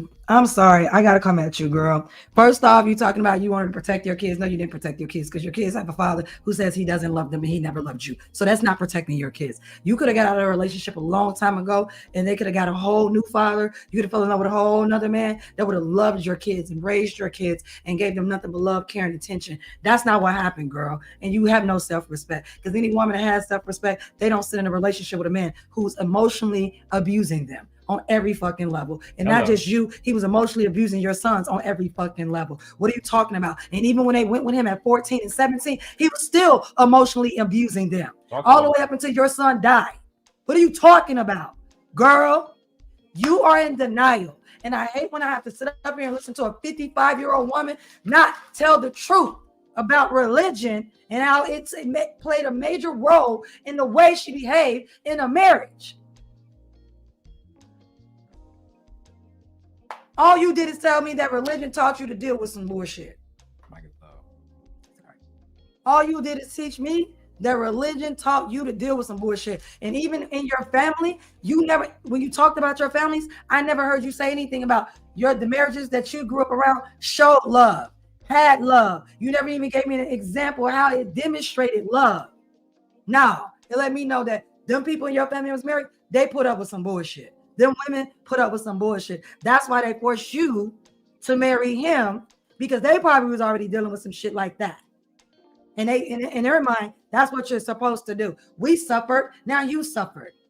The best thing for her to do was to leave. To leave. And find a man who was truly dedicated to God. Exactly, because it wasn't him. He was not. And if he was, how the hell he was there? Oh, go ahead. My bad. If she had, no, I'm saying that if she had left him and found a man who was truly trying to put God first, let's say a man like, I don't know, Russell Wilson, maybe he would say, I love you. I love these children. I'm just like Russell Wilson did Little Future. It don't matter that you had this past where you had sex with men. I'm not even thinking about that because God forgiveness runs through me so much that I don't even think about being judge, jury, and executioner because I understand that that's for the Holy Father. Right. That's for him to do, not me. Not me. And if it wasn't for his mercy, I wouldn't even be here today. See, I have been around real Christians before. I know how the real ones speak. Jason Wilson would never treated her like this. My cousin Dion would have never treated her like that. A real God-fearing person. Yeah, Christian would have never did her like that. No. Yeah. This is a man who just wanted to smash you and be your baby daddy. And use you. That's all it is. That's it. And you were easy. And guess what else? You were safe. Too safe. Too safe. You were a safe bet. She was the safest choice for him. The most submissive choice. Yep. The one that was going to go along with all the bullshit. For everything. It wasn't a problem that he had side chicks. It was only a problem until it became a problem. Yeah. Girl. Let's go. How did she maneuver these things? How did she protect us? Could I have made different decisions? Of course. I don't blame that on youth. That's life and learning. But the minute I realized, oh, these are the boundaries I'm setting, and they were continually crossed. And these don't sound like you didn't have no unconventional boundaries. You're saying we're married, no girlfriends, or if you have them, have the girlfriends leave my kids alone. No, at the time when we realized this is when you were at like, what was my break? Yeah. You know, it was when I realized, okay, this is clearly what you feel is going to be the case. So I'm going to go on it. I'm choosing to go. Got it. And when I was asked, but you should have did that a long time ago. Girl, you should have did that Break a it long down for us, time man. ago. What's your thoughts? The first girlfriend, it would have been no first girlfriend. It wouldn't have been no on the road hoe. Anytime you brought home a woman, or if I heard about another woman, I would have left you. And I would have left you. I would have left you. I'm like, in your vows, you do not simply say thou shalt have a girlfriend on the side because I'm famous. Nigga, you ain't no. So, Nay, you don't think that she was just trying to be a good wife? No, I'm not. What's a good wife then? A good wife tolerates stuff like that? I'm a good wife, but I will not tolerate certain stuff. All right, Nay, ask this brother in the chair that if his wife let's say if he was stressed out and he needed a side chick, do you think his wife would be a good woman if she allowed him to have a side chick? She'll be a dumbass bitch, not a good woman, a dumbass bitch. Because when it comes to one, You when know, do no, men stop at one? When do he start back at one? It go from, oh, can I have this woman in the bed with me, to can I have another girlfriend, to can I have multiple girlfriends? Oh, well, you got to be comfortable with me having. Well, you should have said it was okay for me to do this. So no, it's not gonna happen. We ain't doing number 1, 2, 3, or 20. You know what I told my husband? I don't care what religion you in, my nigga. You bring home another woman talking about she gonna be your wife, she gonna be your wife, and I'll be divorcing you. Right. Because I will never be second best to no bitch. Nobody. Trucking, what is your thoughts? Do you believe, first of all, Trucking, are you still with us? I know you driving. Oh yeah, I'm still with it. I'm still with you, but my signal may be lagging real soon. That's why I didn't really want to be, talking too much. My audio might be going in and out soon. So Do you believe that when Julia McKnight allowed Brian McKnight to have side chicks because he was stressed out as an R&B superstar, that she was being a bad wife? of course, I believe that she was tolerating way too much. All right, so if she was being a bad wife, let's say if she come to you and said, "Hey Tay, me and you friends, Brian he cheating on me. He got 5 side chicks, 2 of them pregnant, but I did make vows to stick with him." What advice would you give her? I would say the vows is obviously broken. I mean, if he broke his vows, then everything else is off the table. As soon as one person breaks the vows, at least in my opinion, nothing else matters. You're not supposed to break the vows. Right. The contract is void at that point in my mind. Exactly. Damn. Are we saying that my brother has more respect for Christianity than Brian McKnight, who went to a Christian college, grew up in a Christian child? I think a lot of non-religious people got more respect for Christianity than the people actually in Christianity. Which is insane. Which is insane. All right, let's keep going. I'm doing a lot of things. As my wife can see, I'm on her moderating Queen Stevens show, doing other stuff. When she go drop Matt off, I'm gonna tap into my computer science work too. And I'm gonna show y'all how to get good content. Took a lot to bring my wife here, so much. All right, so much leadership. Let's let's go. So let's work on this. This is your husband. This is your kid's father. We can work through this. I get it. It's a lot. You got a lot getting thrown at you for somebody who was the quirky, eccentric one in school. Now suddenly you're everywhere and you're huge and you're the next big. I get it. I got it. I got you. You got a safe space. This is home. This is where. So the narrative that there was an aggrievement that I'm doing this, never wanted to do this, but since this is what you chose, this is how it's going to work. There were bottles changed. There were bottles. No, Julie. No, girl. What you disagree with, Bad? I disagree with the whole thing. Like, this is what I'm talking about with women. Y'all always want to work things out. Oh, this is your husband. Oh, this is your kid's father. This is the man kid. So of course we'd be able to work it out. I didn't see that. I didn't hear anything about you wanting to work it out because you loved him and y'all was in love and y'all had this relationship and you knew that y'all can get back there. It was none of that. Girl, you stayed for all the wrong reasons.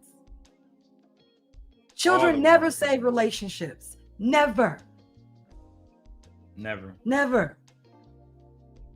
You stay for the kids, that never works out for nobody.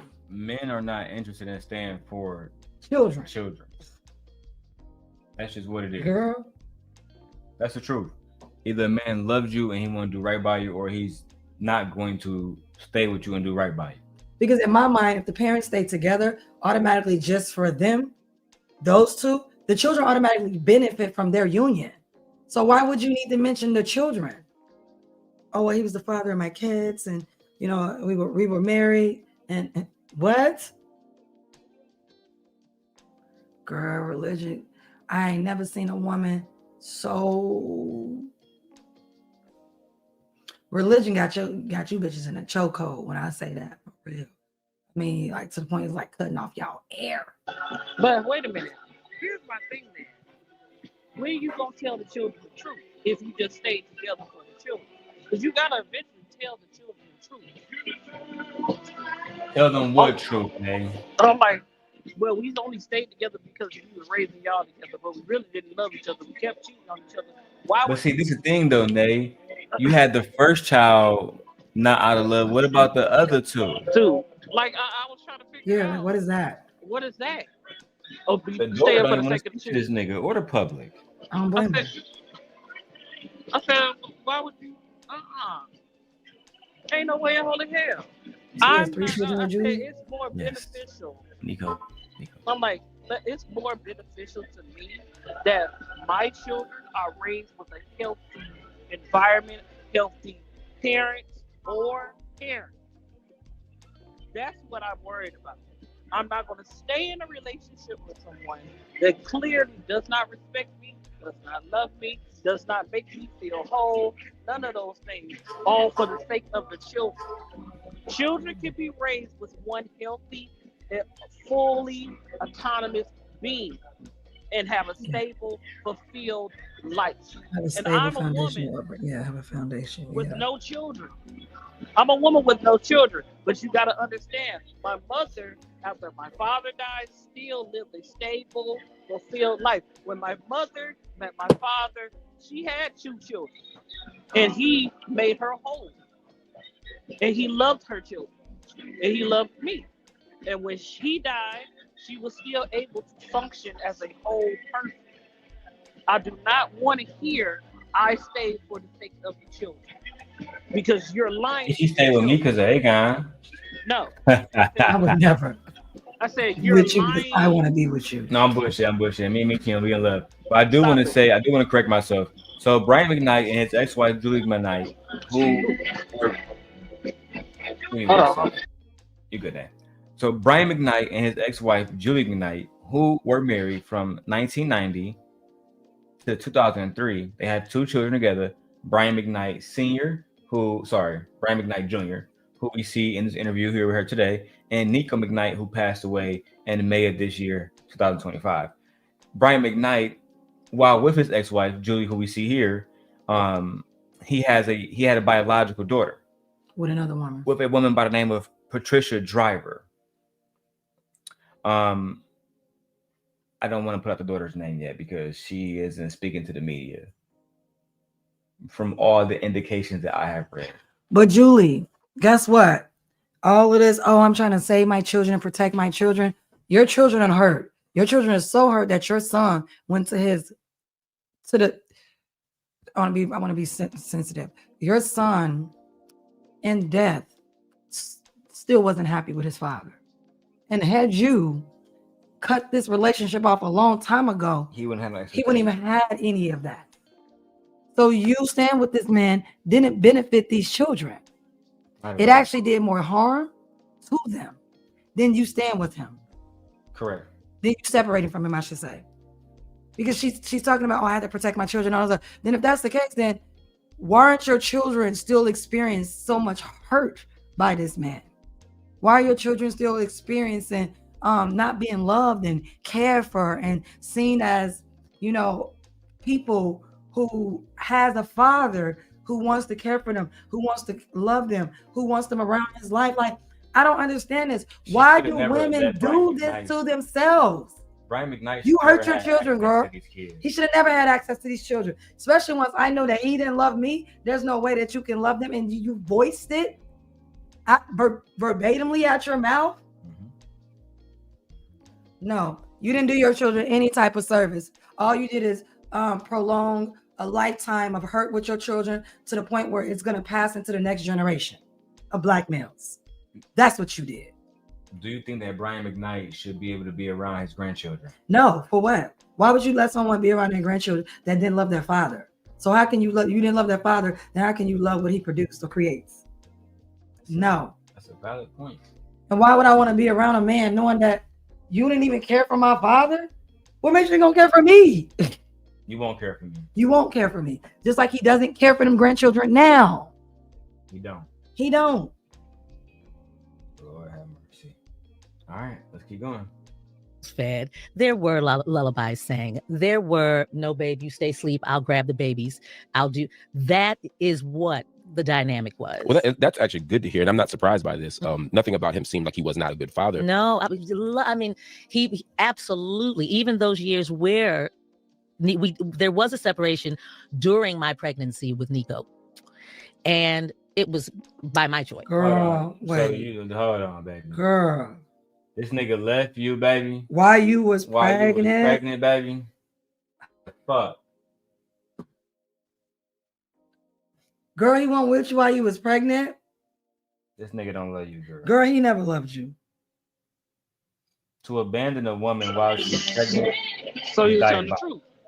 So he was telling the truth to Anton. He never loved me.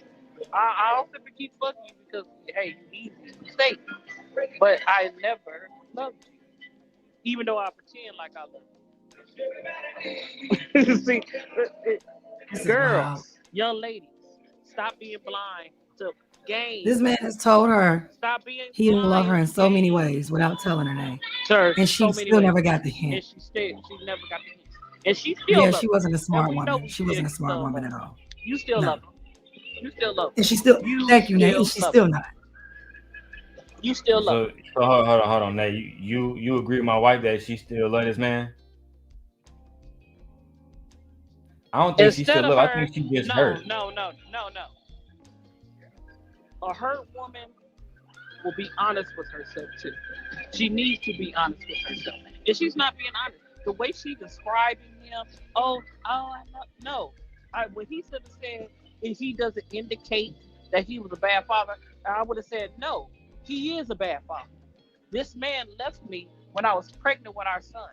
This man did this. I'm going to tell the truth because I can stand it and understand that I got to take accountability for what I did too.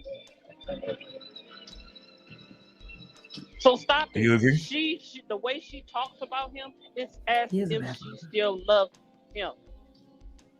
Period. And she do. Yeah. That's why she won't change. That's what I'm saying. That's why she still got his last name. I think y'all understand that more than me as a man.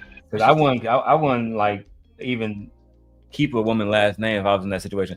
Like if we had to, like, I'm not keeping your last name. Exactly. We done, nigga. What you talking about? We done. What you talking about? But that's just me, right? I think that there's a lot of money with keeping his last name, right? She get paid for interviews, et cetera, et cetera. So why not benefit from it? She can still get paid for interviews because she'll always be his ex-wife and still not have his name. Damn. Okay. It's a valid point. All right, let's keep going. Ciao. Yeah. Because absolutely not were things going to be tolerated while I'm pregnant. The stress of it, raising my son, I need to be present for my older one. He was only 2.5. I couldn't be that mother I'm not, following around to make sure you're doing what you're supposed to do as a grown man in a marriage. So you can go handle that. I need to be pregnant right now. I got to deliver some babies.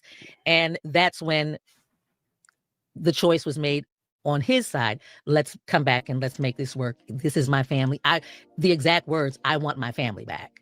I want my family back. And I was like, that's all you got to tell me, Jack. Easy. We're moving, son.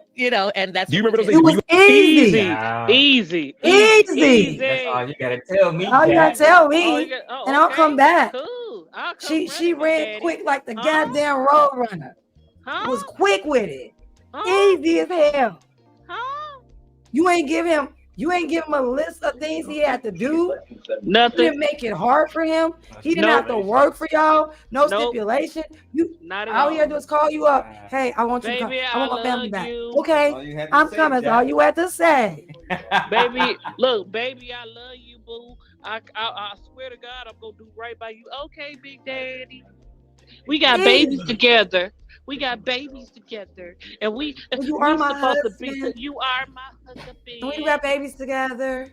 I am pregnant. Oh my God. And I got the 2-year-old. You gonna come do right by the 2-year-old too? Girl, Girl, you signed up for a lifetime of bullshit. for a lifetime of abuse. Even this Child. man is still abusing y'all even after he ain't with y'all no more. He's still abusing y'all. Currently abusing y'all. He abused your oldest child, I mean your second child, all the way up into his death. Bragged about the loss. And bragged about it. After his son died. And you sitting over here acting as if you still got love for this man with his name. Girl, she is in denial. She is in denial so much, Nate.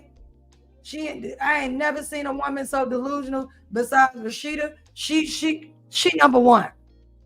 No, she number one. No, she number two. Danae Jackson is number one.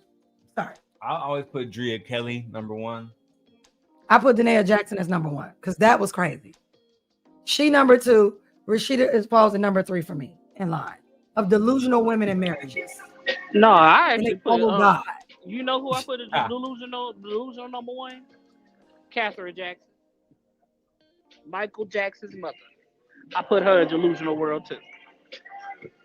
They live in Delusionalville.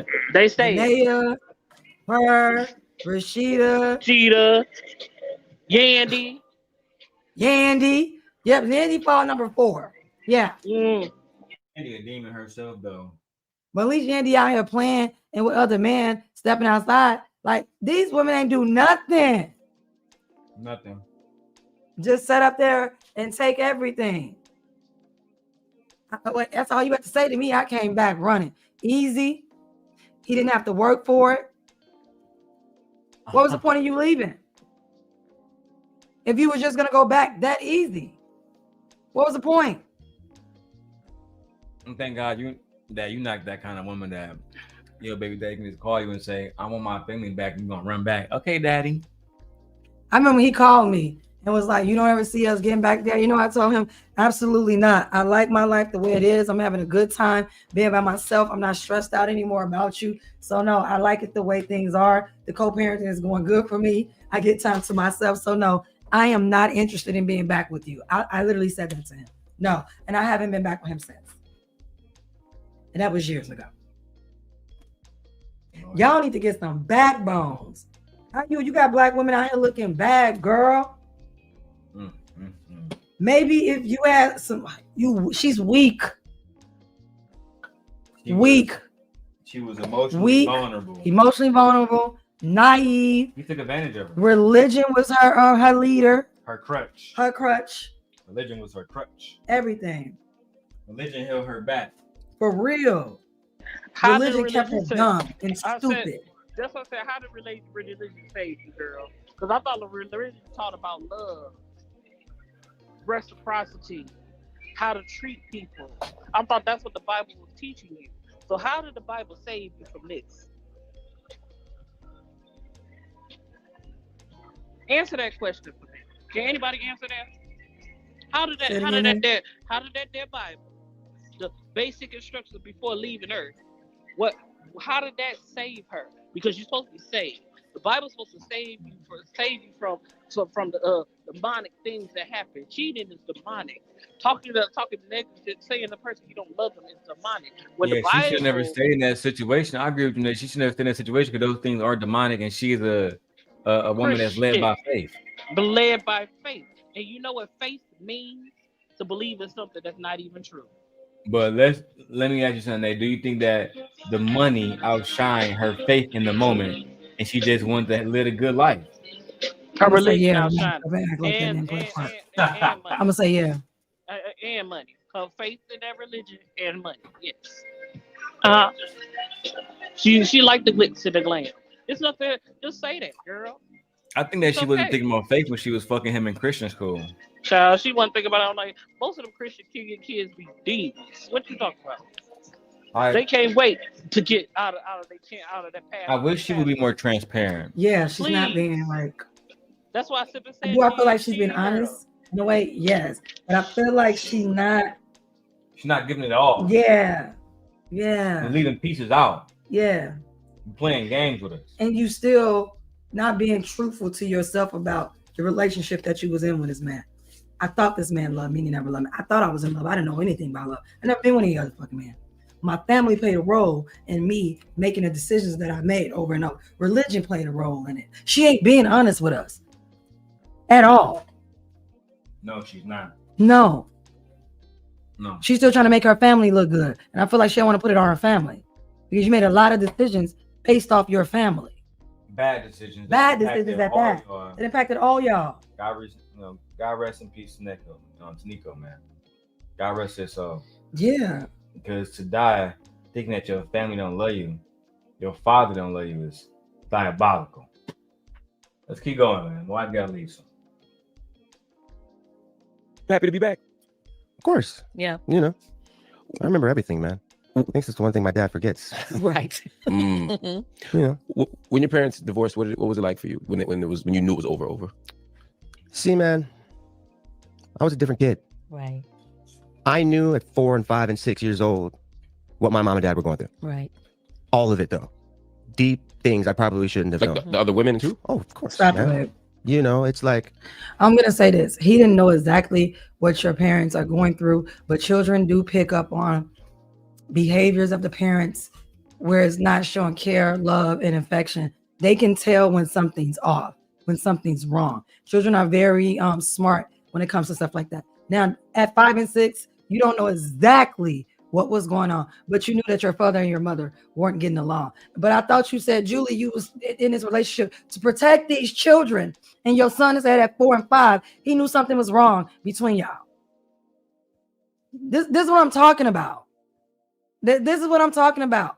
Had you separated and just raised your son as a solo parent, and you wouldn't even have to be solo, because you told me you came from a multi-generational household. So you would have had role models for him. And then on top of that, you in a church, you could have found another church going man. Or another man, maybe not been in a church, that could have still loved you and your boys. I think a lot of the times, if not all the times, women literally breed their own chaos. When they can walk away from situations. As she should have. As she should have. Like when I see women trying to force men to be fathers, they want to go to where the man is, drop the kids off and bang it on the door. They want to put the baby on the porch and walk away because I need a break. Like, y'all breed a lot of y'all own chaos with these men, to the point where your kids are either being unalived by these men that don't want them, or being hurt emotionally to the point where it is literally rubbing off of them into their children, causing more generational trauma. So now Niko and BJ had to grow up feeling like that. You don't think that had a part in their fatherhood? Oh, absolutely. And then with their children? Oh, absolutely. So once again, Black males are not being responsible for their children, even when they're in their lives. They're the ones causing trauma. And Black women are okay with the trauma caused as long as the father's there, because you need a father, right? That's what we keep hearing. Every child needs a father. No one says that every child needs a sane, healthy, committed, invested father. No one says that. He was never going to be that. He was never going to be that. I know Trucker was trying to get him to say this. He was never going to be that because... I got to go. I'll see y'all when I come back. I got to go. Damn. Right. Stop touching. Jesus. Yeah. I'm done. Smack that shit one more time. Smack that shit one more time. My bad. Y'all stuck with me now, staring at my setup.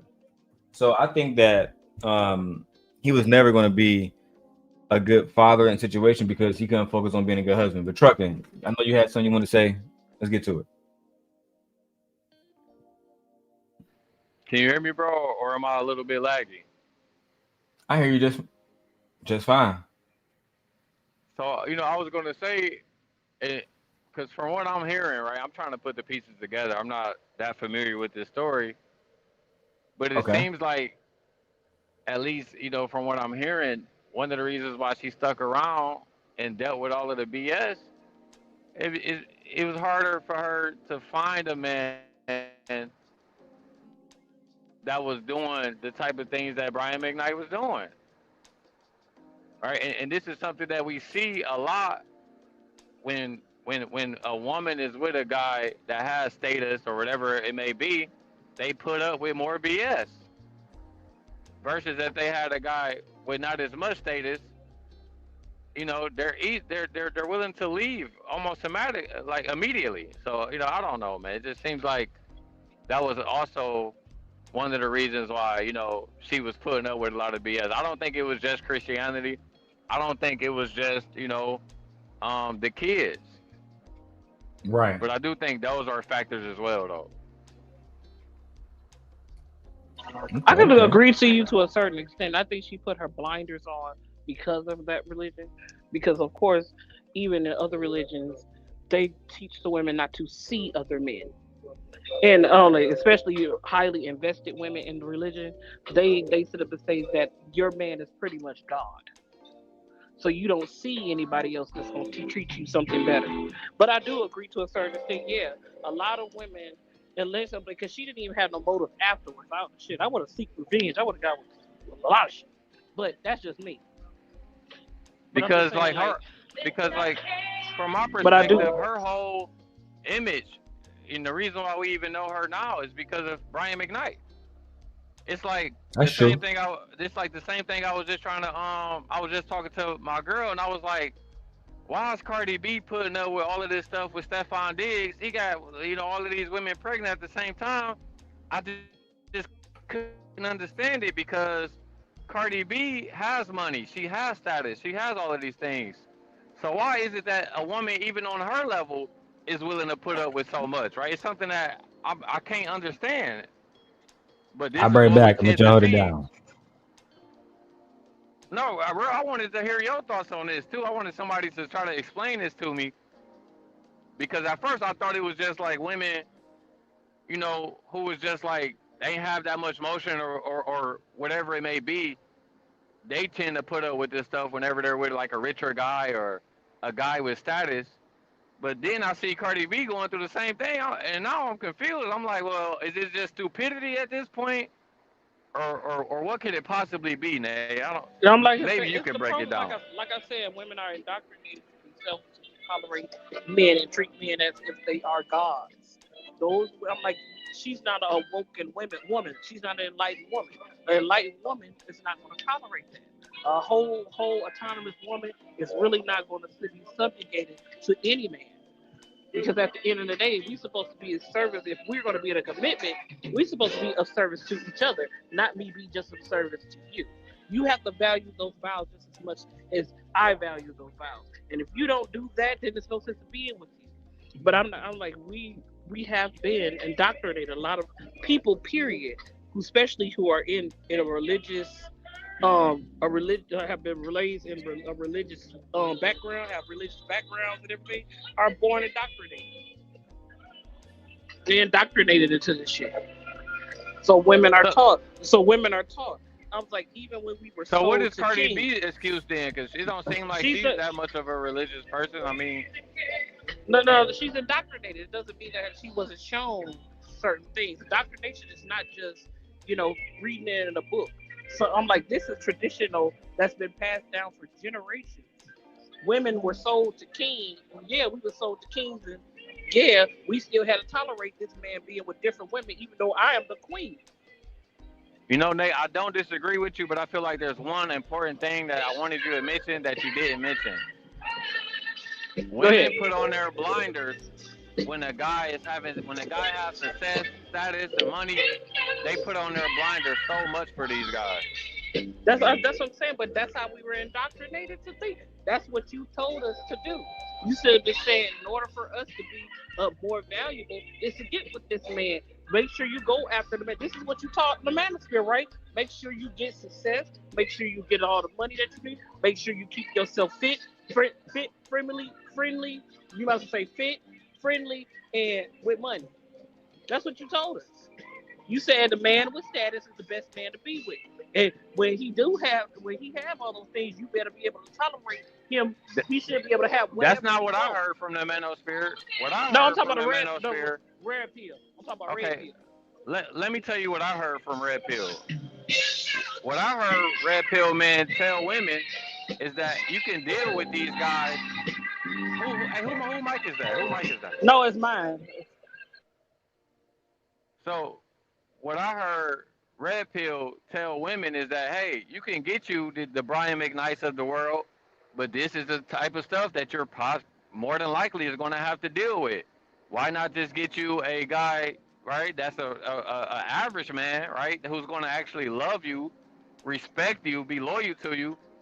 But what we tend to see is that, and this is what we're seeing from this interview, right? A lot of women, they rather put up with all of this nonsense and be with the Brian McKnight type of guy for whatever reason, right? And for reasons that we already know. So I don't agree with you as far as you saying that's what the red pill guys are. No, I don't think that's what they're saying, because I hear these guys telling women all the time that, hey, you're going to get with these high value guys, but more times than not, they're not going to be loyal. But they're that's not going to be faithful. so. What's a wholesome man? You should be able to establish a wholesome life and still have character, charisma. You still should be able to do those things. Yes, you could be a high value guy, but still know how to care for a woman, how to cherish a woman. It shouldn't be those things that you're talking about are materials. They come and go.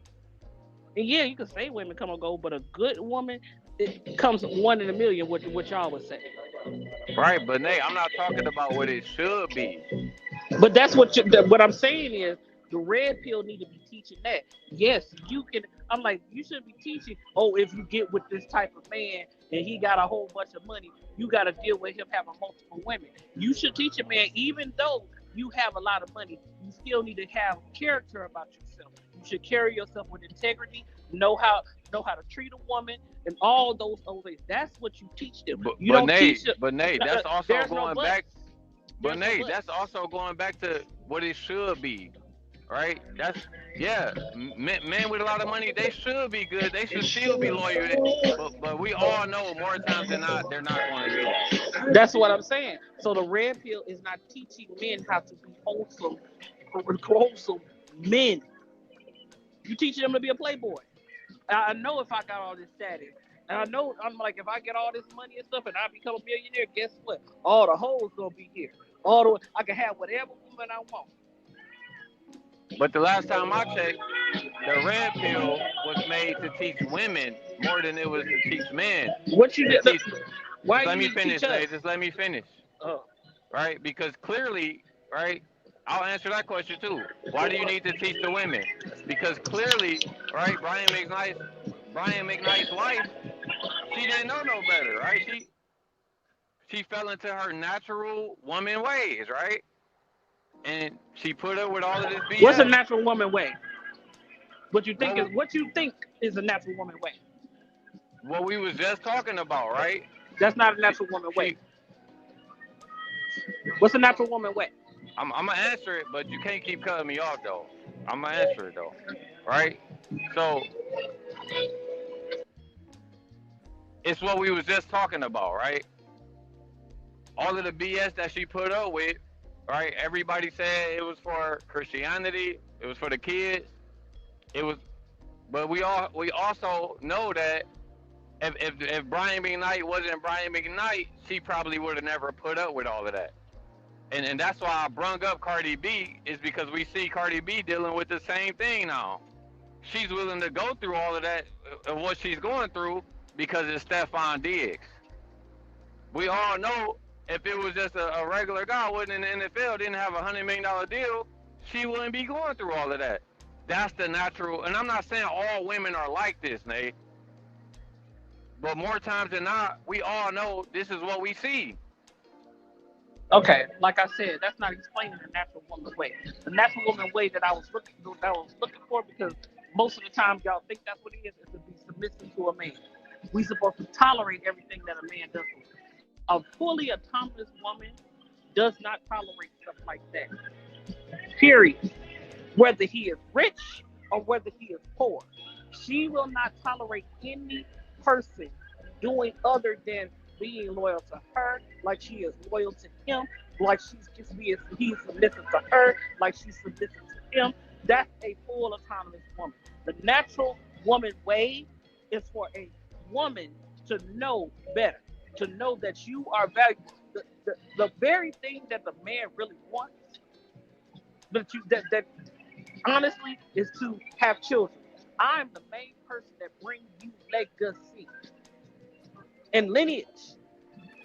My bad, y'all. I was having And I had this no, whole you good. time I forgot to plug my laptop up. Tell me where that bitch died. No, So it's look, good. Nate, I want But to ask you a question. wait. Is I'm not done. Beyonce a fully I'm not. accomplished woman? It's a I simple said question. autonomous, not accomplished. Even So I'm like even career journey. would Beyonce fit in that category?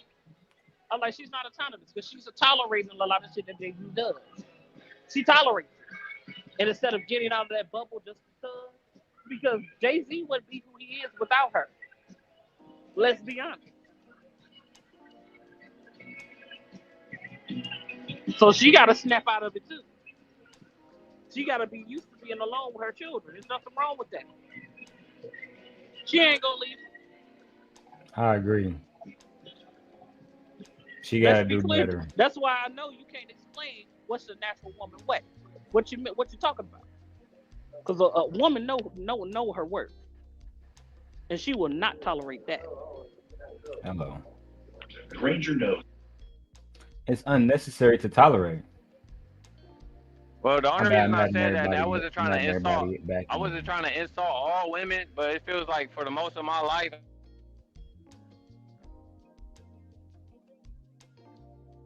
We listen to you, bro. Oh damn, we done lost that nigga. All right, there you go. He back, but he's clearly having connection issues.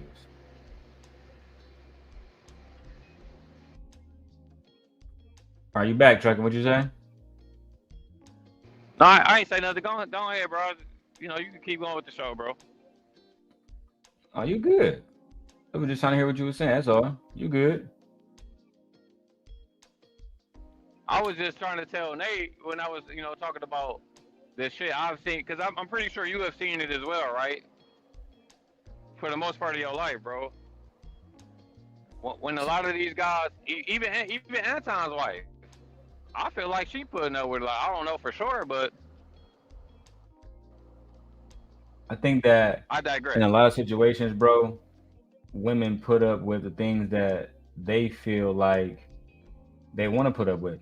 In a situation with Anton wife shit, she want to be in a situation, she want to put up with it. I can't really say anything about her. You know what I'm saying? Like, she living a great life and they work together. As a matter of fact, I tell my wife all the time that I personally think Rita's a great wife. And I'm not sure what she put up with, but publicly it would look up. It seems that way because he speaks about black women in such a crazy manner. But at the end of the day, she's still there. She's gonna stay there. Outside of that, I don't really got nothing to say about bro wife. You feel me? But I was explaining to him. I said, let me tell you. I was like, women have been indoctrinated. And we doing a 2-hour show, so y'all good. I got plenty of time. Oh, okay. I'm just saying, women have been indoctrinated to be selfless, sacrificial, tolerate anything. It doesn't matter what status he's in. You have to tolerate him having a gambling problem, alcoholic problem, abusive. Many women, we have to tolerate that. We have been indoctrinated to tolerate that. And a lot of women are waking up to that. They're saying, hey, if I'm supposed to be a human being like you, the stuff that you wouldn't tolerate for me, I shouldn't have to tolerate that from you. I agree. I said indoctrination is a big thing in society, period, especially in this whitewashed patriarchy. I agree. A lot of us are indoctrinated. That's why they call us are indoctrinated for the wrong reasons too. For wrong reasons. That's why they don't like the term woke. They don't like it because woke means enlightenment. You're waking up to see that this is not benefiting me in no way, shape, or form. I agree. And shout out to everybody watching on all the channels, man. Whether you're watching on my YouTube channel, my Twitch channel, my wife's channel, if you're watching anywhere, we appreciate you guys. And we want to get the channel back going. We want to donate. We want to see more donations coming in. But more importantly than donations, hit the like button, subscribe to the channel, and share the video out to a friend because that helps us grow. That's all we ask for, all right? But until then, let's keep going with our video. Let's review it. That's what I mean. You know, there's so many layers to our dynamic as a family. To take certain things said at face value really discredits, like my mom said, every single part of this that's gone on. Right. And especially when it comes to me and, of course, my brother now. The things that have been said about us even are just like, they're just petty and spiteful. So let's talk about that, because I've heard your break. Your father describes the break between you and him as occurring later, because he says even after the divorce things were okay, even when he had a new girlfriend, even when he remarried things were okay, that things were still stable and solid. He says at some point you guys came on the road with him. He wanted you all to, you all were artists, and he wanted you to experience the road. He wanted you to know it was like to play in front of crowds and to also have to get up early and do all the things. And when y'all got there, these are my words, my interpretation of him. He said y'all were a little entitled. He said there was a lot of drugs, a lot of laying around. Then it was, I miss my girlfriend, I'm going back. Right. That there was a lack of kind of accountability, maybe a slightly lower work ethic than is needed. Unbelievable. That's the gist. That was my takeaway from him, and that he got tired of babying y'all also. So what do you say? All right, here we go. Here You we got to go. think, man. Now, the longest amount of time that me and my brother spent. This is about to be so fucked up, Nay. Again, I did pre-watch this interview so I can give this context. Nay, he said the longest time he ever spent with his father, him and his brother, God rest his soul, Niko, the longest they spent with their father, Brian McKnight, is when Brian and their father, when Brian Sr. allowed Brian Jr. and Niko to come on tour with them. That's the longest and most time he ever spent with any of his children. But let you guys hear it out of his mouth right now. And that he got tired of babying y'all also. So what do you say? All right, here we go. You got to think, man. The longest amount of time that me and my brother spent with my father consecutively were the 9 years we toured together. I started touring at 17. Right. Yeah. All right. My brother's 14. Hadn't spent any time with my dad like that yet. First of all, I think that it's inappropriate to take young men who are 17 and who are 14 years old on tour, away from school, away from being normal teenagers. I think that's inappropriate. Personally. What do you think, Nate? Do you think it's appropriate if I took a 14-year-old Egon on tour with me? I think that's wildly inappropriate, and Brian McKnight should have known better. Yeah. Were they trying to sing? Were they singing with him? Yeah. If they were working, they have a music career. Yes. Okay. If they were working, they want to sing with their father. I don't believe they was working. Yes. I was like, okay, so I wouldn't really allow it, but you are their father, and if you want them to know what it's like to be on tour and stuff like that, I would be okay with you showing them. It's okay with you showing them, but no, out of all honesty, no, I wouldn't want that. I wouldn't want. I'm like to subjugate my kids, even though they want a career like this. I would sort of say, hey, out of all honesty, there's a lot of bullshit that comes with being a singer. He wasn't. I'm like, he wasn't like truthful with his children when it came down to, hey, I understand y'all want to be singers, but this is the light of being a singer and the darkness of being a singer. There are sleepless nights. There are times where you have deadlines. You have to always there are this, that, and the third. No, you was probably showing him all the holes that you can get for being a singer. You was probably showing him the glitz of it. He ain't really showed them the good side of the music industry and the dark side of it. I promise you, he taught them how to be exactly like him. Bad fathers, and hoes. Ultimately, that's all he did teach them. How could he teach them anything else if he don't know anything else? You don't know shit. He was a bad father himself. Awful father. Welcome back to the show, Truck and Trader. What's good? What's good? Another day, another dollar, my brother. All right, let's get to it, man. Let's get back to the video, guys. It's gonna get wicked. And shout out to y'all for over supporting me, man. I appreciate y'all. Me and my father had a special relationship because I played ball. So I got to hang out with my dad more just because of that. Let's start there. I turned 18. I moved right back to LA. I don't tell my mama. I don't tell my brother, nothing. I left them for a year to go be with my dad.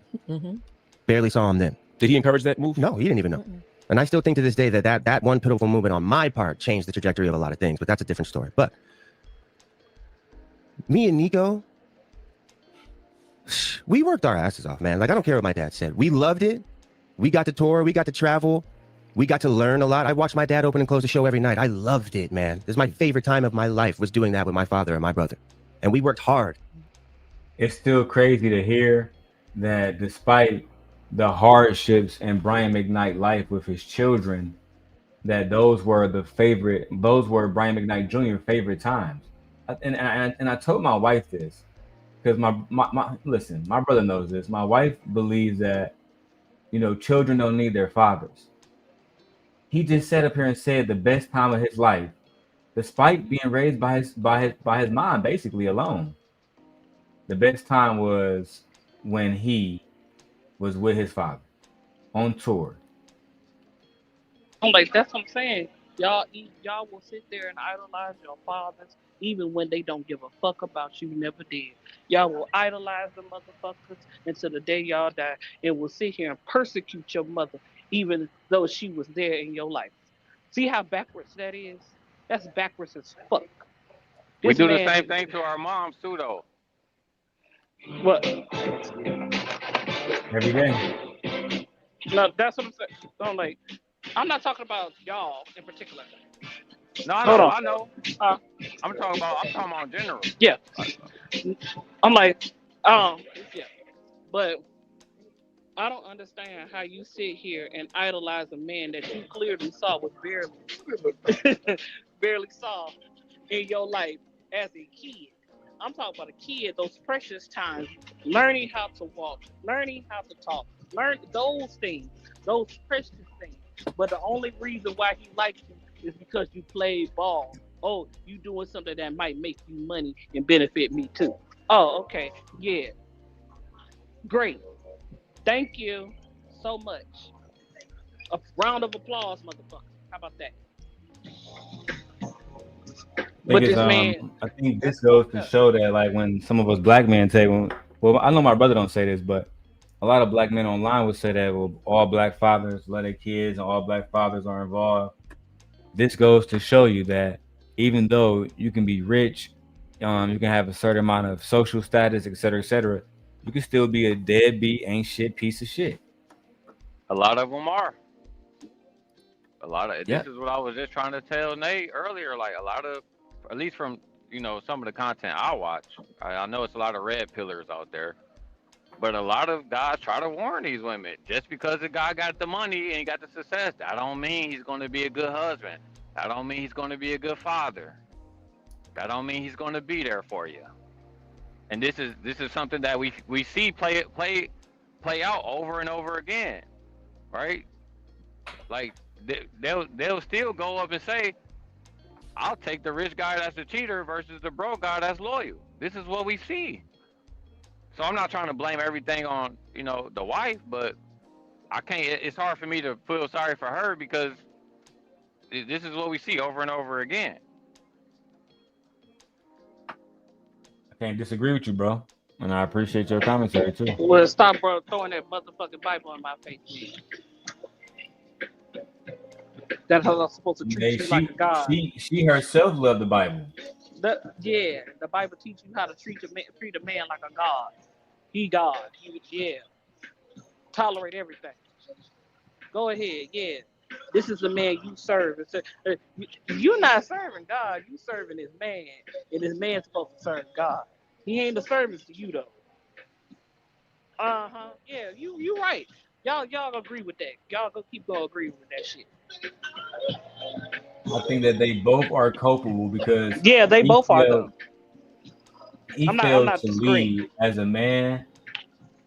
He failed to lead as a man, and she failed her children when she didn't lead a situation that she clearly saw was going to be toxic. Pretty much moving forward, Brian never loved her, and this is why I can't support him because I can be in a really like a really bad spot with my children, but if I find out that something bad has happened to them, I would never let them leave this world feeling like they are unloved. Never in a million fucking years. Let's keep going. The interview is deep. We halfway through it. Together. We worked very, very hard. Lots of early mornings, lobby calls. We were never late. I ran the sound checks most of the time before my dad got there. You feel me? Did we party? Did we hang out? Of course we did. I was 19 years old and the kids were chilling. We smoked weed. To talk about us as we are drug addicts and all that, we smoke weed. We live in California, in the valley, and we have money. I think you have to. Entitled. We were young kids just like all of y'all. What the funniest thing about this, like I said to my grandfather the other day, is the thing that the way people would tell me what they would do in my life. Right. The way that people out there, because of the things that my dad has said to. So I want to add context to that because I agree with him. They live in California. Yeah, that's what I'm In like. the I agree with early him. 90s and 2000s, they getting blowed as hell. They getting blowed as hell. They got access to the best kush and they got money. They doing the same thing that everybody else was doing. I think that's his problem with his Right. father. They was doing the same thing that everybody else was doing. Let's also be clear. This is a rich kid. What do rich kids do? This is a rich kid. Even though weed wasn't legal, paraphernalia wasn't legal back then. I mean, the celebrities barely got in trouble about, marijuana, Mary Jane. They were doing what all kids do, experiment. See what they like and what they don't like. Are they continue with this thing or they're not going to continue with this thing? Doing typical teenage shit. So, yeah. They was typical rich teenagers too. Yeah. Yeah, they're gonna be partying, doing all kind of shit. You gotta just live with that shit. It is what it is. They never was bad kids though. I think that's the problem that they have. Is like, what the fuck? You trying to make it seem like we are bad people when we never were. Anyway, let's keep going, guys. Shout out to y'all for watching the interview with me. Appreciate you guys. It's astonishing to me what people think they would have done in my shoes, particularly. I can't speak for my brother, and he's not here to speak for himself anymore. Right. So the things that have even been said about him as of late, those are things that, again, I won't let slide. But again, Absolutely not. our break with my dad came way later. It's interesting that you said Grandma Elaine kicked dad out, or didn't kick him out, but he told him he had a year. That's what he did to us too. Now it makes sense. I never knew that. Yeah, he said he got you an apartment, paid for it, and said you got a year to get this Let's thing stop together. there. Yeah. Let's stop there. And this is the last time I'm talking about any of this. So everybody knows. I was already 23. 2 years prior to that, me and my brother were looking at houses. Right. This is back when you can get a crib in Porter Ranch in LA for $2,000 a month. We're talking 15 years ago. We were looking at houses based on promises and just promises that we were made about what we would get if we did the last tour, which we had already decided that we weren't going to do because we were becoming a rock band. And my brother had just had surgery on his hernia, couldn't even travel without being in constant pain. And still did. And we still were doing it. Still getting begged to fly out. Still having to do it. You know what I mean? So that's why I like it. When I hear stuff like we were just a couple of young, entitled, drug addict kids, when? Well, I made more music. We did more for him during that time. I produced and mixed the last of those 3 albums he worked on at the crib when he lost the studio. When he had all of his gear, legendary gear, sold. Exposing you. Damn. So you telling me that the music, the last 3 albums you had your son produced, and you don't even want to give him the credit for that? But those were the best times of my life. But this man don't want to even give him credit for the music you helped him make. Despicable. Man, he said these children were lazy, entitled, young, spoiled kids. He didn't tell Anton Daniels that his last albums, we literally can go and see that Niko was credited. that both sons were credited. They worked on the album. He didn't even say it. He Yeah, he didn't say shit about it. He didn't even say it, but y'all boys will sit here and idolize that shit. Even though he's still showing you how much of a piece of shit he is, you will sit there and still idolize that man. Oh, those were the day he took me to the park was the best day of my life. The fuck are you talking about? Huh? But you know what though? I still can't help but feel like Young Thug right now. Whoop-de-doo. Whoop-de-doo, nigga. Like you just told everybody you was looking at $2,000 houses in the early 2000s, which means in today's prices we probably talking about $3,000-$4,000 houses per month. You know, I'm not trying to sound insensitive, but it's like, bro, you wasn't working at McDonald's when you was 18, 19. You was living. Now, I get everybody still have their own struggles, but yes, bro, of course everybody's going to hear the shit you're saying and be like, Nick, you are entitled in some ways. You can't fully deny that, bro. You was going on flights and fucking producing a fucking album for your dad. Whoop-de-doo. That's just so fucking hard. That's just slave. That's just slave work. Slave but they didn't do it for free. They never said they did it for free. They were paid. They were being paid. So that's not a whoop-de-doo. Hey, because Linda they were getting paid. Shout out to Linda Gamble in the chat showing us some love. We over here, our small little channel. I think the message with this one trucking is on Anton's platform. Brian McKnight made it seem like, well, my sons were just some lazy boys who wasn't doing shit. Come to find out, they were literally producing music and was basically still being shitted on by their father. No, I get that part, bro. I understand that part. They were working, so of course. The only thing I was trying to say, bro, is like, I don't know, maybe I come from a different time. I'm not saying that they're lazy, but it's like it's just the way he's making it sound is if they was working 16-hour shifts at the factory or some shit. That's the only thing I was saying, bro. It don't matter. Sound check, that's a job. That's still a job. He got a job. They were doing work. They weren't doing it for free. So with the mere fact that you keep saying that they were entitled, they weren't, because they worked for their money. They worked for that. They worked. It wasn't free. You're acting like their father gave them the money to do that. No, they had to work for it. If anything, shit, they gave him opportunity to get free music produced. What are you talking about? That's not a whoop-de-doo. He doing what regular people do when they have accomplished something or when they work a job and they can put a key in their own house. That's what they did. That's not a whoop-de-doo. That's not entitlement, baby. Entitlement is my dad paid for everything that I didn't work for.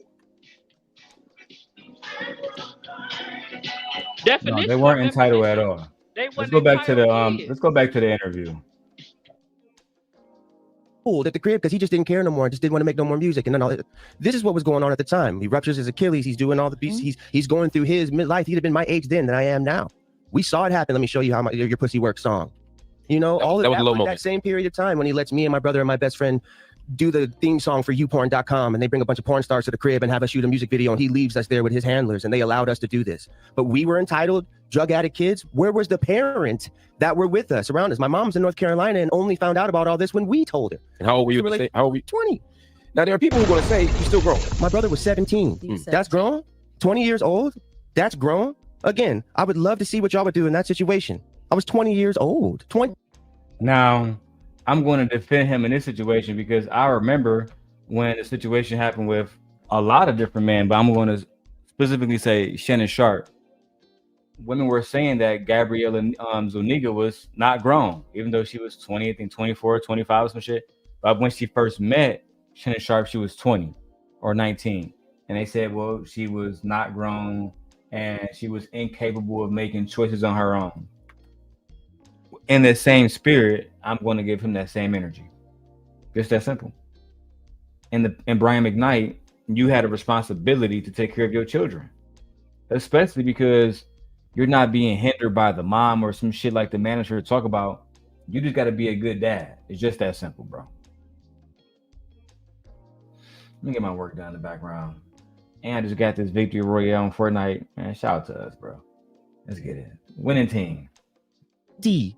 Mm-hmm. And we weren't sheltered kids. No. This is the flip side of the thing I want to talk about too. And I'm glad. Another reason why I came on here, so I can go ahead and lay this out there, man. We were not these little spoiled rich kids as we were presented out to be. My dad don't even know the kind of things and the kind of stuff that I was into as a young kid. I grew up in Raleigh, North Carolina, 30 minutes from Durham. You feel me? I hooped with real niggas all the time. All my homies were hitters. And that's real. My Arab homies, you know what I mean? I grew up with people that really, really were about that life in a lot of ways. And I was accepted. Hold on. Wait a minute. Oh, he was a hood. Right? Oh, okay. Oh, well, shit. Ain't that bad. He was a rich kid living a not rich life. Exactly, man. I was about to say that. He was a rich. I don't believe that all his friends were hitters. I don't believe that. But I do believe he grew up in a rough neighborhood. Yeah. I was like, but then again, they could be. Because these are not rich. These are broke kids in poverty. So it's a mere difference. They probably didn't know he was rich because they lived with his mom. So Weird. I don't know. We only can speculate on that one, but if he said he lived down not even 30 minutes, he lived in Durham, yeah, Carolina is rough. I don't know, man. For me, I guess I'm just naturally cynical because even the way he said, all of my friends were hitters, I'm not buying it, bro. All of my homies were hitters, bro. I'm not buying it, bro. Cause me and Real, we really come from them parts. And niggas don't sound like you. Niggas don't talk. It ain't adding up, bro. It ain't. But I'm not trying to take away from the fact that he had a hard life. I can believe that part. But I can't help but to be cynical on some of the things he's saying. It's just me. I'm not trying to say he's wrong. It's just me, No, I agree with you. I feel the same exact way, Lucky. That's what I'm saying. Like, for the audience, he does sound like he was a preppy, rich kid. But his dad sounds the same way. He kind of talks like his dad. His voice is kind of like his dad. You wouldn't think he was a Bible thumping kid. He really sounds like a nerd. Like he was real, sitting in the corner somewhere, playing anime and shit. Come on, because like, we ain't never heard no King Von or Lil Durk sound like this, bro. It's just, I feel like he keeps trying to up the levels on his struggles and shit. I'm not saying he never went through the struggle, but it feels like he's kind of hyping it up a little bit at this point. But bro, you know what I'm saying, you know bro? What? Yeah, I do know what you're saying.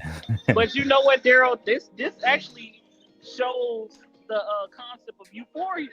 How these rich kids would come into this area and just be like, they idol, like how poor people idolize or you know what word I'm looking for, fantasize about being rich, but the rich kids fantasize about being poor. Yeah, they want to be like regular kids. They don't want to be like these niggas. That child, it's bad. Like, okay. You got people thinking that they want to be like Brian McKnight. Brian McKnight kids don't want to be like Brian McKnight. That's just the facts. Anyway, man, let me keep going, though. It's just crazy, man. I hooped, and I come from a family of real niggas too. All my uncles are G's. My dad knows these things. All my dad's people that he came up with out here, the people that protected him when he was out on the west side. Absolutely. Those are my uncles. And my uncles extend outside of our blood family, man. That's just how we move. There was never a time that even me and my brother treated people like we were entitled. No. We were never those kids. We didn't hang out with the celebrity. We don't have celebrity friends. Most of the time, them niggas didn't like us. Because we didn't care about a lot of that stuff, man. We never cared about being flashy. We never cared about stunting on people. Me and my brother wanted to be accepted. We spent, especially my younger brother, right, as the quote unquote black sheep. You know what I mean? So that's why, those things hurt because, again, it's spiteful. It's petty. It's also narcissistic. You know what I mean? It's like to continue to try to paint us out especially when we're not throwing jabs. We're not saying nothing. You mad at us because the internet continues to rehash certain things for you, and you just don't know how to shut your mouth and stop fueling the fire. You say you weren't entitled. He did say that when you had some child support issues, that he was expected to take care of it, even though you're grown, you had the child support stuff, and then you told the girl, "Hey, my dad's paying for this." Because that never happened. No. So this part is where, in an anti-interview, Brian McKnight said that he had to pay for his son's child support, et cetera, et cetera. Here, he's going to break down that is just not true. All right, let's get to it. That never happened. Expected is one thing. I had never even formally asked him. And this is why putting these types of things out there in public is so detrimental to even my children and their mother and our side of things either. The way I even found out how much I owed in child support. See, there's so many layers to these kinds of stories, y'all, that you got to really do more digging. But the thing about it is you can't tell people to just do more digging because this is information that no one should even know. Absolutely. Well, there's that. You feel me? These are things that we only have to absolve ourselves for because now we're in the public and because of the things that my dad has gone to say. This is in-house business matters that should not be discussed in public. I shouldn't have to tell y'all that I didn't find out that I had to pay child support until I owed $17,000. I was never properly served. It's not like they were tracking me down. I wasn't hard to find. I was homeless for 4 years, though, so I didn't have an address. He didn't tell you about the years and about the months I was sleeping out of my car. Did he know you were sleeping in your car? Of course he did. And what did he say to you? Nothing. Did he offer to help? How can you be Brian McKnight, know your son is sleeping inside of a fucking car, homeless, and do absolutely nothing about it? How is that even possible? How is it even possible for you to have a child out here homeless and you don't care enough to say, you know what, I'm going to make sure that this child is fine. I'm going to make sure that they're in a house that they love and they're protected. How are we at the point where Black men know that their sons and daughters are homeless and do nothing? Man, let me go ahead and get out of here. Anybody got any final thoughts? Because I'm going to do a part 2. We got some pre-recording I got to get done. Start with Trucking. You got any final thoughts, Trucking? I just want to say, bro, thanks for having me up on the show. Everybody hit that like button, subscribe to my brother's channel. If y'all want to hit my Cash App, say no, I'm just kidding, bro. Just want to say I love you, bro. If you're going to be off tomorrow, bro, hit me up. I'm going to be off Sunday and Monday, so if you want to hop on, you can get some games in, just let me know, bro. For sure. I definitely will. I definitely hit you up for sure. I'm going to be at work, but I'll hit you up. All right, and Lady Nay, any final thoughts for us before we get out of here? Basically, y'all like, share, subscribe to the channel, hit that notification bell, and we'll see y'all later. We'll do a part 2 where I'm not at home at work. Oh yeah, you already know I'm gonna do a part 2 for sure on this one. Yeah, it's good. This is getting dark, but I like it. I like this interview. I believe them more than I believe Brian McKnight. Like, we knew he was lying, but this brings more context and it's a little more believable. Yeah, they was on some straight bullshit the entire show. Anton and Brian McKnight.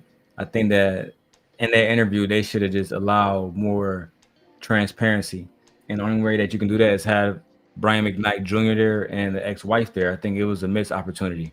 That's my final thoughts. But with that being said, please make sure you guys hit the like button, share the video, subscribe to the channel, all of the channels. With that being said, we are out of here, man. Peace.